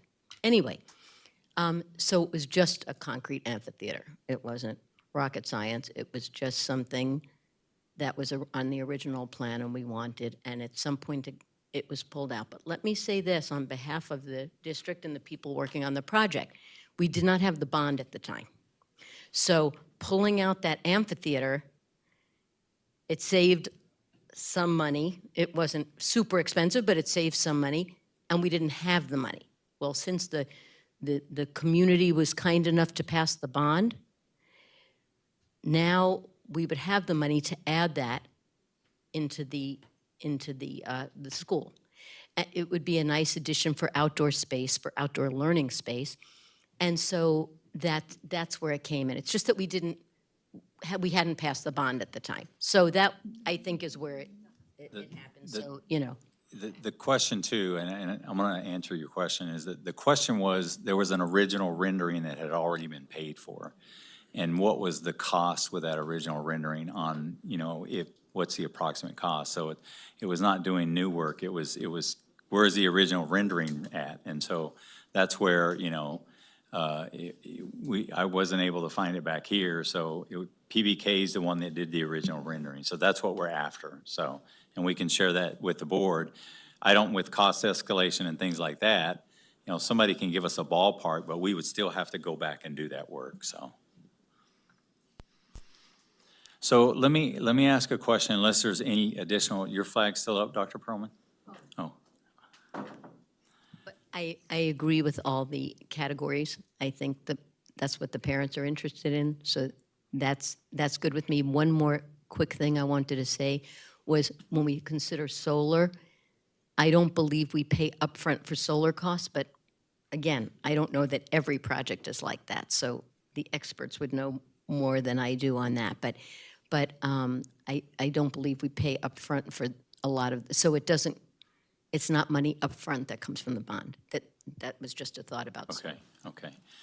I'm gonna try to break this down and get consensus in terms of health. Oh, I'm sorry. I'm sorry. In terms of solar, and you guys would have to answer this question, I heard that the monarch butterfly, and there's another, I can't remember if it's a bug or something. No, the bee. A bee and the monarch has kind of put the kibosh on solar right now, or taking extensive amount of time because how important it is to have monarch butterflies and bees. Super, super, super important for our ecosystem. The bees are dying. We're losing our honey. They pollinate our trees. They make everything that we have in our world with beauty and good taste happen. The answer was not quite what I was wanting to hear in terms of whether it's you're going to PBK, but you're saying it's not too late to put in a change, and you're saying that was already in the wheelhouse. Is that in the old bond and it was encumbered, or is it in now UU? And there's a lot of discussion here. If you guys would share what you guys are saying, that would be helpful. So that work has not been directed by the board. So, and that's the purpose of, again, today. And actually a subsequent meeting when we bring specific projects to you guys, after we kind of get through and get direction from the board, we can bring specific projects to you. So. I think the reason I know I'm struggling with direction is it's still extremely obtuse. There's not enough for me to really dig into and understand. You're giving us obtuse categories. Yes, the community said this. There isn't anything deeper or more in depth to understand. And my concern is the dollars don't match. And I need to have an understanding of what was spent, what is left, if any, what are you trying to move forward from the old bond that wasn't completed? Like I said, you keep seeing athletics on both. Yeah, I thought it was done. It's been 4 years, but hey, 4 years doesn't matter. And so I don't have a complete picture, and it's really hard to have consensus and give guidance and input when it's still being presented in an extremely obtuse manner that leaves a lot of gray. So I'm gonna, Right, but no, I think it's a good I wanted- question, Dr. wanted- Nashua, your question is a good I wanted to question. add to her question though, because maybe it can help you and clarify. I understand that we're supposed to choose, so we have all these categories. Are we supposed to choose among the categories what goes first? I would like direction from the board in terms of prioritizing these categories, because we have some recommendations that are very broad. Okay, But we need to go back, one of those categories, and you'll see, and let me just skip real quick. So if you look at this right here, this is a recommendation for a Series A to start with. Fire alarms, PA systems, clocks, upgrades. Now, again, we can't do the whole district with the first issuance, so this is something that would have to be phased. If you look at plumbing, roof renovations, electrical, which would also have to be phased, the HVAC systems, I know when we first talked to the community, they really wanted us to do the HVAC systems in the gyms. We did have the money from the previous bonds to do both Pomona High School and Ganesha, but we have not done Diamond Ranch and Gary. And so, that would be a recommendation. Infrastructure, the TK programmatically, that's something that we still have to address. Restroom renovations, modernization and new, asphalt, playground renovations, the cafeteria, and I put compliance there because that's specific to one school, and then safety and security enhancements. So once, if we take these and we prioritize them in the way that the board gives us these broad categories, we will identify projects and bring them back to the board with those details that people are asking for. And then again, the board will get an opportunity again to have the discussion with us so you can give us direction so that we can move forward and get these projects done.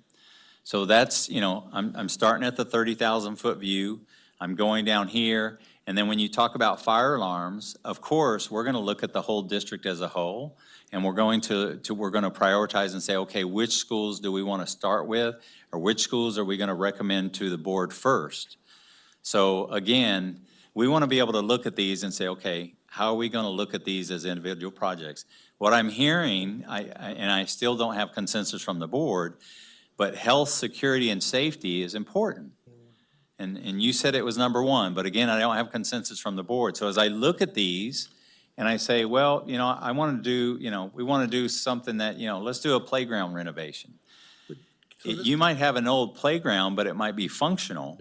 But we might have another playground in another school that has a broken slide and some other things, and that may be a bigger issue.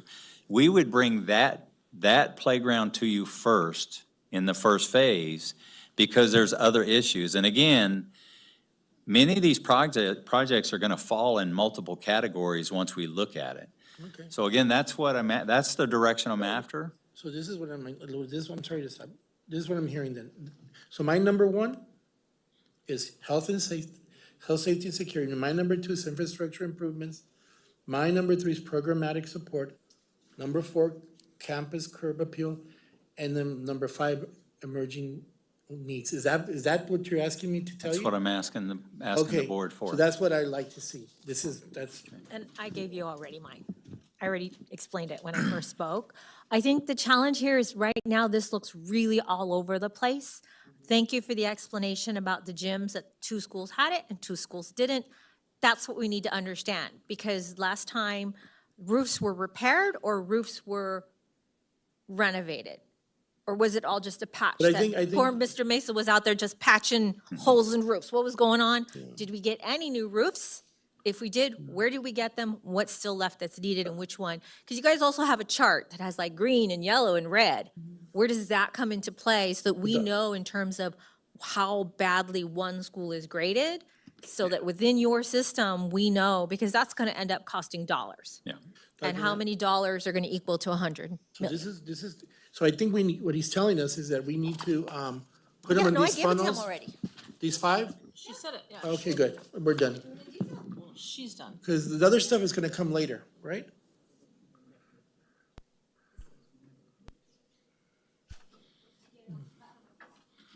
Okay. While we're giving our input. Where do we currently, with kind of, I like the term emerging needs when it's really emergency repairs. So where do we normally get that money from right now? So if you have a repair, you have, and Sandra, you can correct me if I'm wrong, but we have routine restricted that would come out of a repair. A basic repair shouldn't be covered in the bond. The bond really is for those things that are new and modernized and should be, should be something that's ongoing and lasting for a period of time. If you have a sink that a sink that breaks down, or an individual HVAC unit that needs to be repaired at a site, routine restricted maintenance should pay for that. But if you have a whole system at a school that needs to be replaced, then the bond would be appropriate. Okay. So I think with regards to the categories, I think we should eliminate emerging needs because I feel like that's gonna be a way for us to not be efficient and effective with the way we're spending our money. And if it's a general category like that, there's too much gray area. And we'll have a loss of controls. I'm fine with the 1, 2, 3, and 4 as is.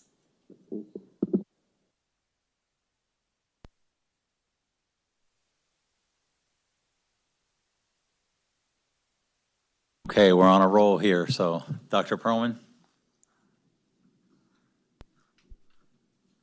I'm fine the way it is here. Thank you. Okay. President Tai?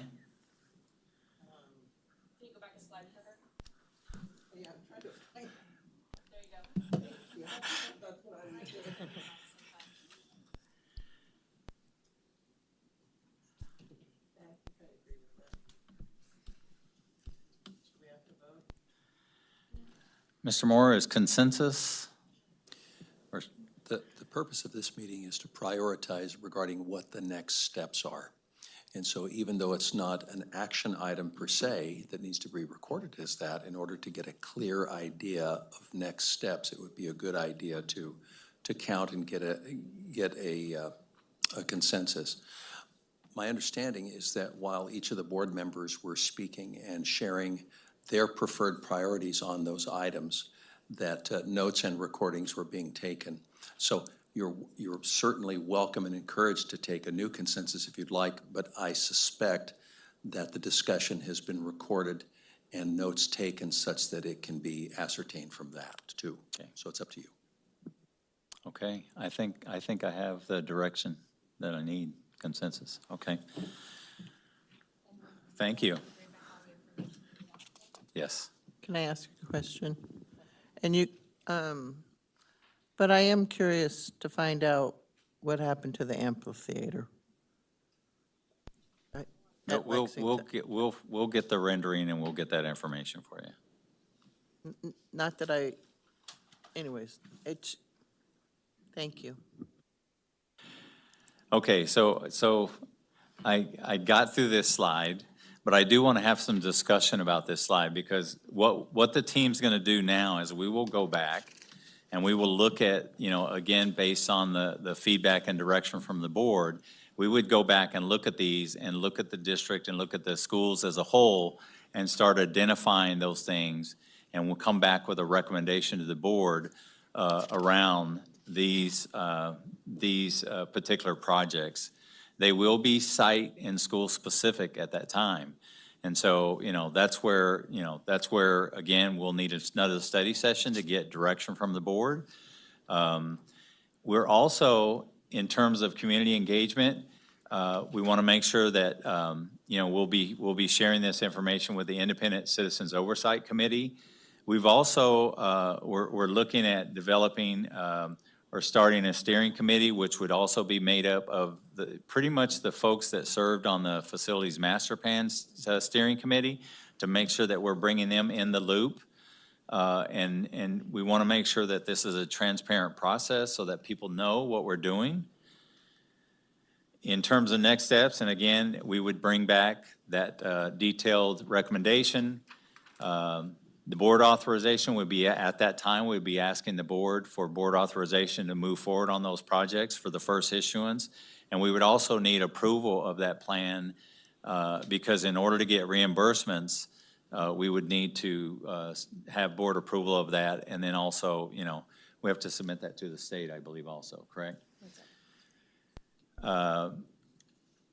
And then last but not least, I think, we've asked questions, and this is a nice rendition, and I have a big legal size one for you guys, so don't strain your eyes on this one. But this really gives you an idea of what a project looks like from kind of start to finish, starting from the programming phase, all the way to the schematic design phase, to the design development phase, and it gives you the bullets of what the objectives are on each one of these. And so the thing that I want to point out here, if you notice that the color from the start of it is light and it gets darker as you go. As you interject into these projects and you change things where you're in deeper into DSA or you're deeper into the project, the cost is more expensive. So we want to make sure that we have a system in place so that we're engaging all stakeholders on the front end so we can work out these details. But once we do it on the front end, if we make any changes, so we got to do a better job of making sure that we're getting that feedback from the community, our Board of Education, our partners, our associations, CSEA, APT, so that when we do these projects that it's clad, solid, and then can go to DSA, so we don't have those changes. Question, please. So on your list, this is in no particular order. They're just put on there. So when we go back as a team and have a discussion and start planning this out, we will use the priorities that you gave us, and we'll start looking at the health and safety first. And then we'll be looking at infrastructure, we'll be looking at programmatic. We can, as a team, we can start the discussions around the, we've talked about program, we can start those discussions with our school sites and our communities. But when these come back, President Tai, we will categorize them and prioritize them. When we bring them back to you, I will say that there's more than $100 million on here. No, I understand that.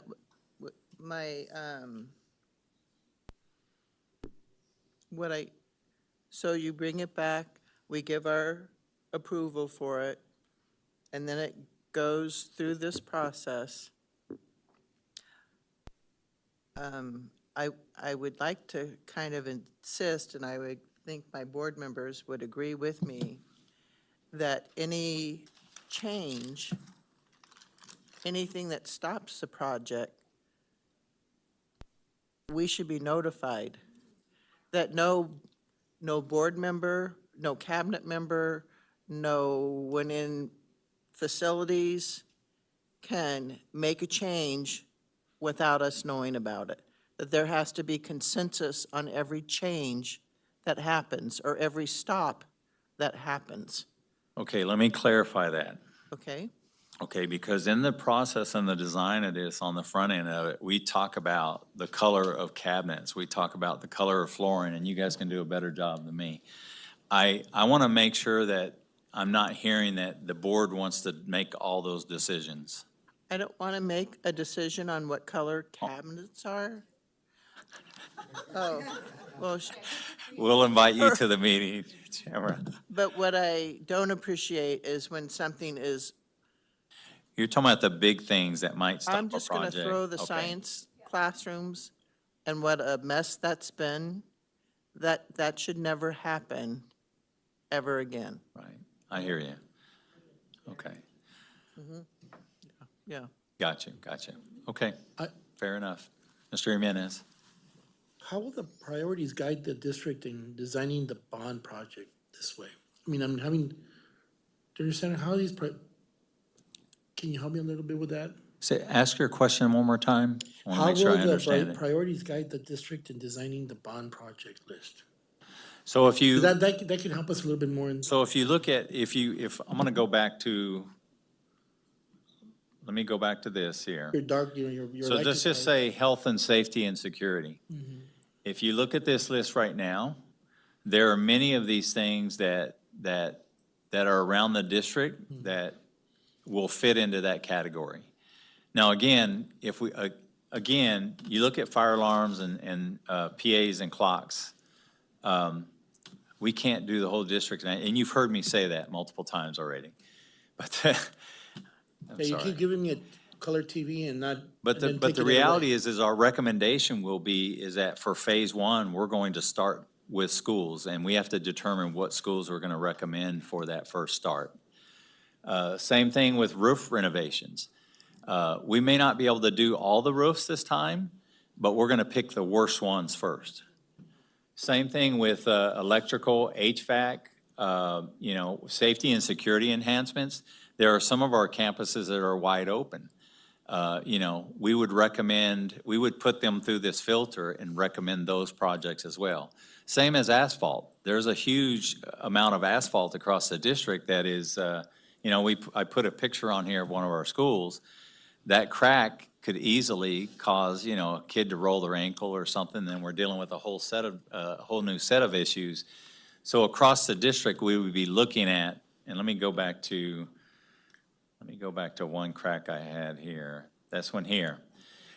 That you can see the quarter on the ground right there. I mean, that's not safe right there. So,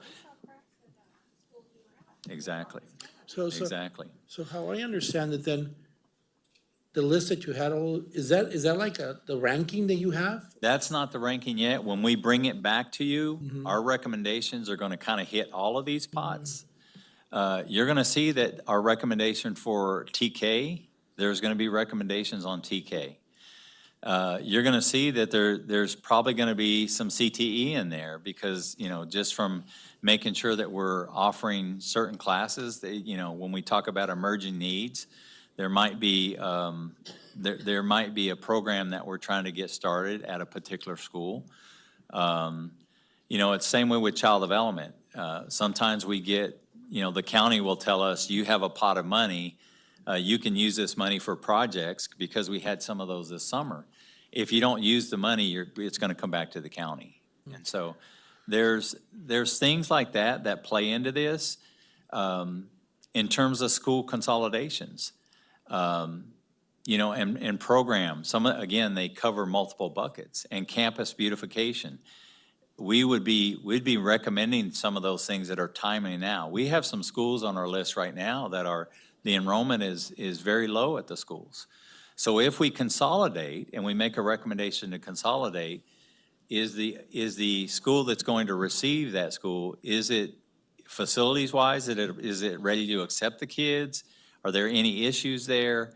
You know, so those are types of recommendations that we'd be making. So my follow-up then is, whatever we're doing right now, is that sufficient? So let's say a school requires a new building or something.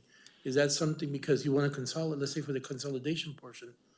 Is this enough to get to, you know, for new, like, let's say, I know that we have a waiting list over at Cortez. The recommendation from the team might also be that for the first issuance, we're not recommending a new building on this campus, but we are recommending a building, the development or the planning of a building for maybe the second or third issuance. Okay, good. So there's gonna be some overlap when we start building this out. And so, yeah, a new build might be appropriate. Yeah, like given what happened with Lexington, we might get started now, but in 5 years, we might see it come to Exactly. fruition. Okay. All right, I get it. Yeah, thank you. Great questions. Dr. Perlman? Thank you. So, you know, we have this very extensive report that we we paid money, obviously, to get this very extensive report, and it is very extensive. So my question is, each category has a ranking in this that these people took a lot of time doing, Perkins, Eastman. So now some of the things that I see here have already been repaired because we had this done, what, maybe a year? Was it a year and a half ago, Brenda, or? 2? Was it 2 years ago? So some of this has already been addressed, so I did notice that here. But like, for instance, in safety, some of the schools scored well in safety, and some of the schools not as well. And it's all right in here, so it's fairly, it's fairly easy to see where the needs are. I mean, that's why we hired this company to do this very, very extensive work.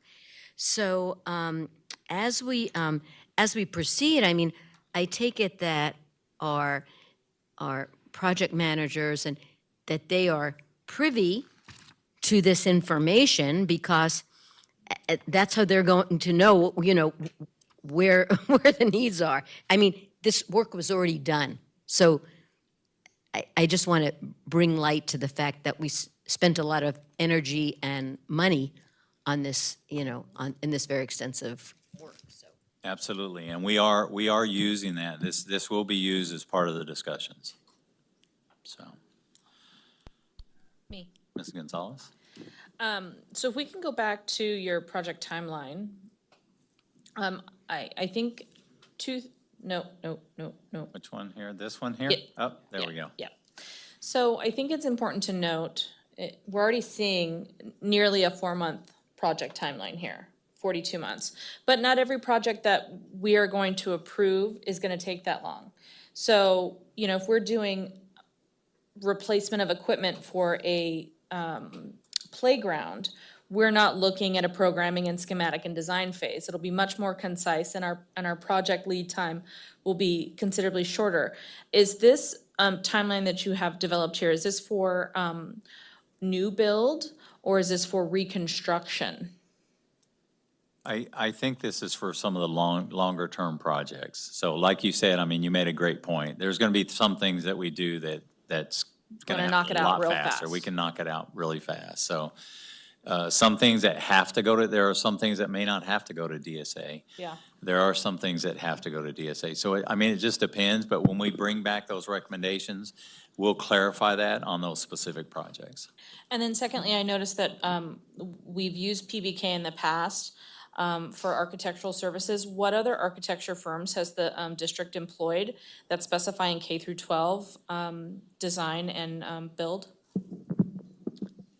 We've used Little Architects, and one of the items on the slide was to put out a new RFP, RFQ for all consultant services. So architects, engineers, labs, inspectors, and go out and get a new pool so that we can work with them on this new list of projects. Perfect. I have my clarification. Was it on the whole time? Oh, well. So you have asphalt down as one of the things that's on this list. And I've seen the cracks around the school. So some call for a total replacement of all asphalt, which I understand. But like when I was at Golden Springs today, there was asphalt that was in the very back where the portables are. There's an actual hole. How does that fall into this type of stuff, or does that fall into, how does that hole get fixed? Mr. Mayor?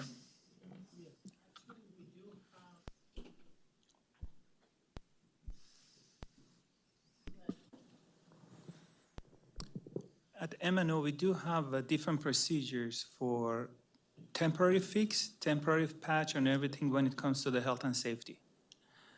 We have already done some of them. For example, some playgrounds, they have some holes inside of the playground. We know that the rubber mat cannot be fixed right away. Therefore, we went with our team at MNO with very creative process. They came and patched them. We know those patches are not gonna stay long, but at least it's gonna eliminate some of those issues temporarily. Like those asphalts, we do have cold patches. Now we are working with one vendor. Yes, we see all these cracks. We cannot wait for another 2 years to come and do the asphalt. MNO is gonna do the patching and have them at least as some temporary fix.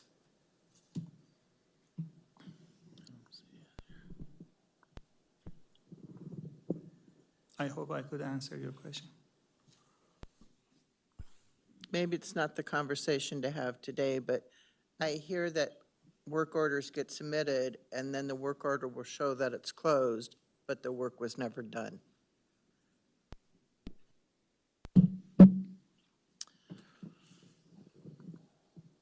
Dr. Nashua. Oh, man. Arturo, I forgot. I forgot what I was going to say. Can we have a list of the work orders? By date? Would be great to see. Yes, we can provide that to the board. From MNO, because I do hear the same comments that the President Nash. Angie, will you record that for me? Absolutely. Yeah, make sure you're utilizing Facilitron properly, right? Yes. Yes, That's- I remembered what it was. When you go out for your RFP, I'd like to assure that all construction firms are involved, not a singular one. I want to ensure that there's parity across the board and that we're utilizing as many opportunities as possible to go out and find different vendors. We've had a stagnation of our vendors, and I'd like to see that we're maximizing our dollars. And I want it to be clear that I'm expecting to see new names and different names with clean backgrounds, clear audit processes, and I want to make sure that we're constantly getting our updates and our reports. Okay. President Tai? Okay. Thank you. So, along with that, I want to make sure that we're utilizing companies that have, should we have a breakdown of material or should a playground piece of equipment break, that we have companies that offer replacement parts, so we're not having to spend more money re-engineering an entirely new slide for students to be, playing on safely. And secondly, I was just wondering, are we ever considering any lead projects here? So moving more in an eco-friendly or green design, and being able to maybe leverage some of those opportunities? Do you, Building code, yes. Yes, so if we do new modernizations or new builds, that's part of California design code, building codes. thank you, Mr. Villegas.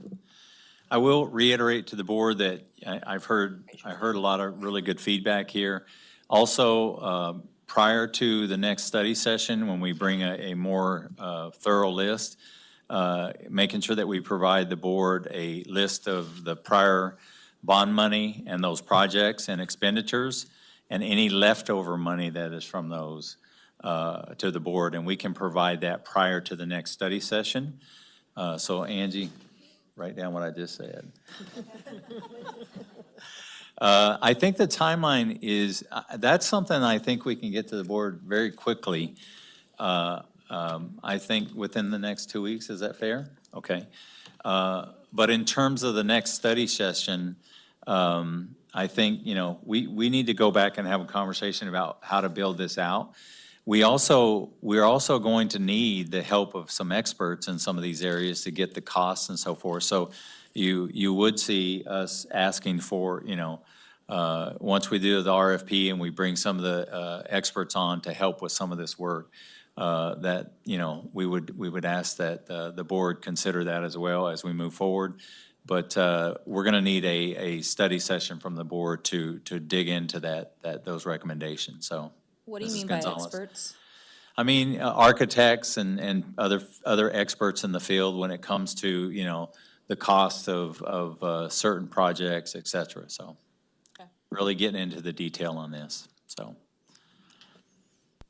When, Darren, when do you expect that study session? I'm seeing 2 months. Oh, I thought we had to do it like before the. No, issue. I think we're good. We don't have to do it before the 24th, so So you're talking like end of September? my or team is going like this to me. Peace, 2 months. October, you're talking October? Correct. When none of you guys are on any vacations. Some people will be gone. We'll figure it out, though. We'll make, but we want to make sure that we give this the appropriate attention. So, Mr. Jimenez. I wasn't quite. Oh, I'm sorry. Sorry. Yeah, I still have my red light. Keep it up, keep it up. But I would like to try to ask my board members if we could try to come up with a date in October that we could agree upon, because sometimes it's very hard for us to agree upon a date. So hopefully we can do that today, but I'd like to try to get a date from you in October.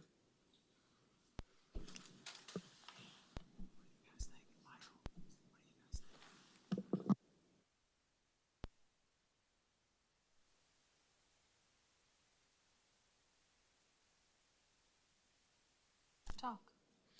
I don't think they have my attention. Can we suggest the third week of October? No, we cannot I suggest. think Mr. Jimenez has something he'd like to say. Mr. Jimenez? Before it's forgotten, there was a good point that was raised by Board Member Gonzalez regarding the replacement of parts in terms of the equipment that we use. The equipment that we use, the replacement of parts. I think that we should move away. I don't know how the board feels, but I think we should move away from vendors that will only sell you whole things without support, because I remember Dr. Perlman being upset multiple times because there was like swing sets or slide things, and we couldn't do anything about it and then we found out later that the parts might have been available once we called the vendor and he said, hey, we're gonna have to go with another vendor maybe because you don't have, and then they came back and said, oh, we always have replacement parts. So I think that maybe we should do some calling around and make sure that the vendors that we do use, that those replacement parts are available, because we could have saved ourselves a lot of headaches in terms of parents being upset about, things in disrepair and the equipment of the schools, because we didn't have the appropriate part to replace it versus buying a whole thing again. I just wanted to support that comment. Thank you.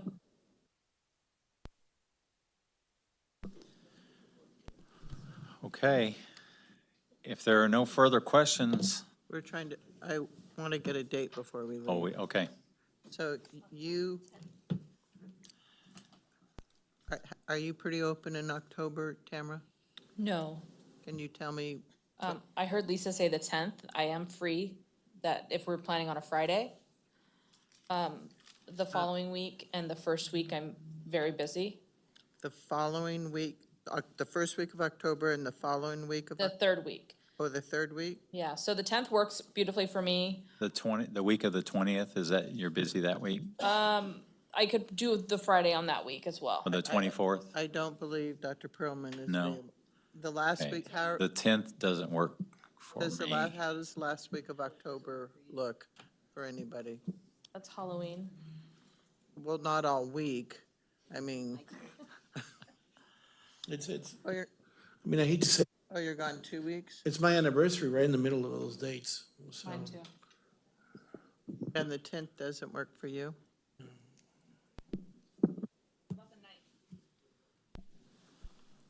The 9th, you'll be in Sacramento? Yeah, we have PBIS awards on the 9th, yeah.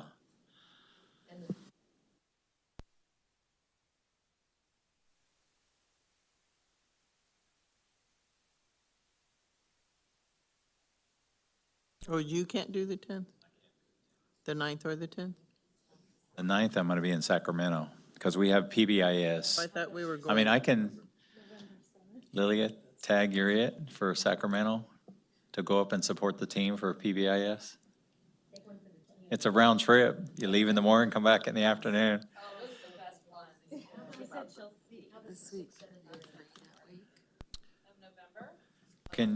Can you guys do the week of November 3rd?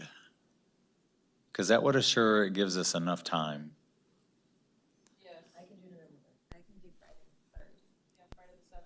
It's the 7th, Friday the 7th? Friday's the 7th. No, November. Yeah, See why I wanted to do this now. yeah. Okay. Is everybody good on the 7th, Girl. November 7th? Can we make it earlier in the day, though? I can do it anytime you guys want to do it. You get any recommendations on a start time? I would like earlier.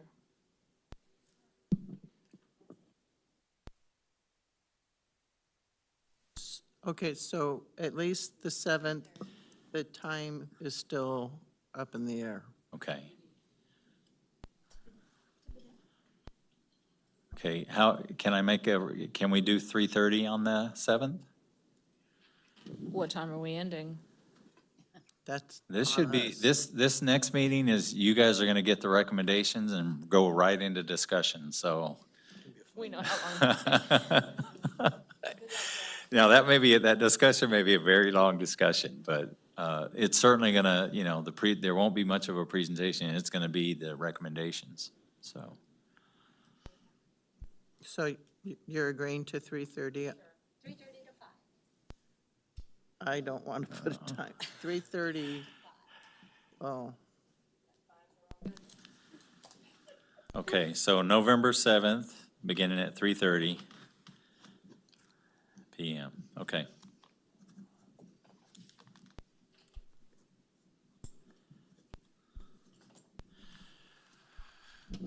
Okay, President Tai, that concludes our presentation.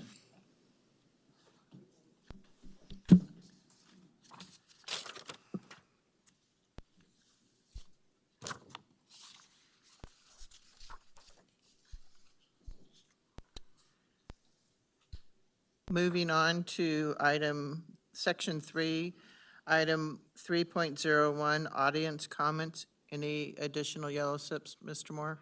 None at this time. Moving on to 3.02, board and superintendent oral communications and concluding comments, Mr. Knowles. No comments. Mr. Jimenez? Ms. Scope? No, and Gonzalez, not Gomez. Oh, oh my gosh. I don't even know where that came from. I just want to thank everyone that was responsible for putting the presentation together and also for all of your help and expertise. So thank you. You're so picky.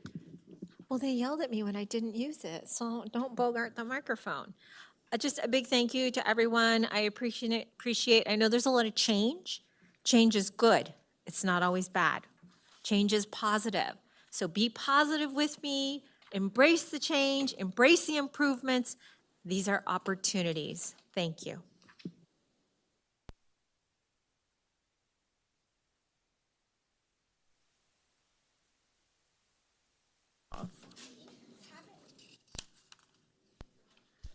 The next regular board meeting is September 10th at 6 o'clock. Thank you for coming. Have a happy weekend.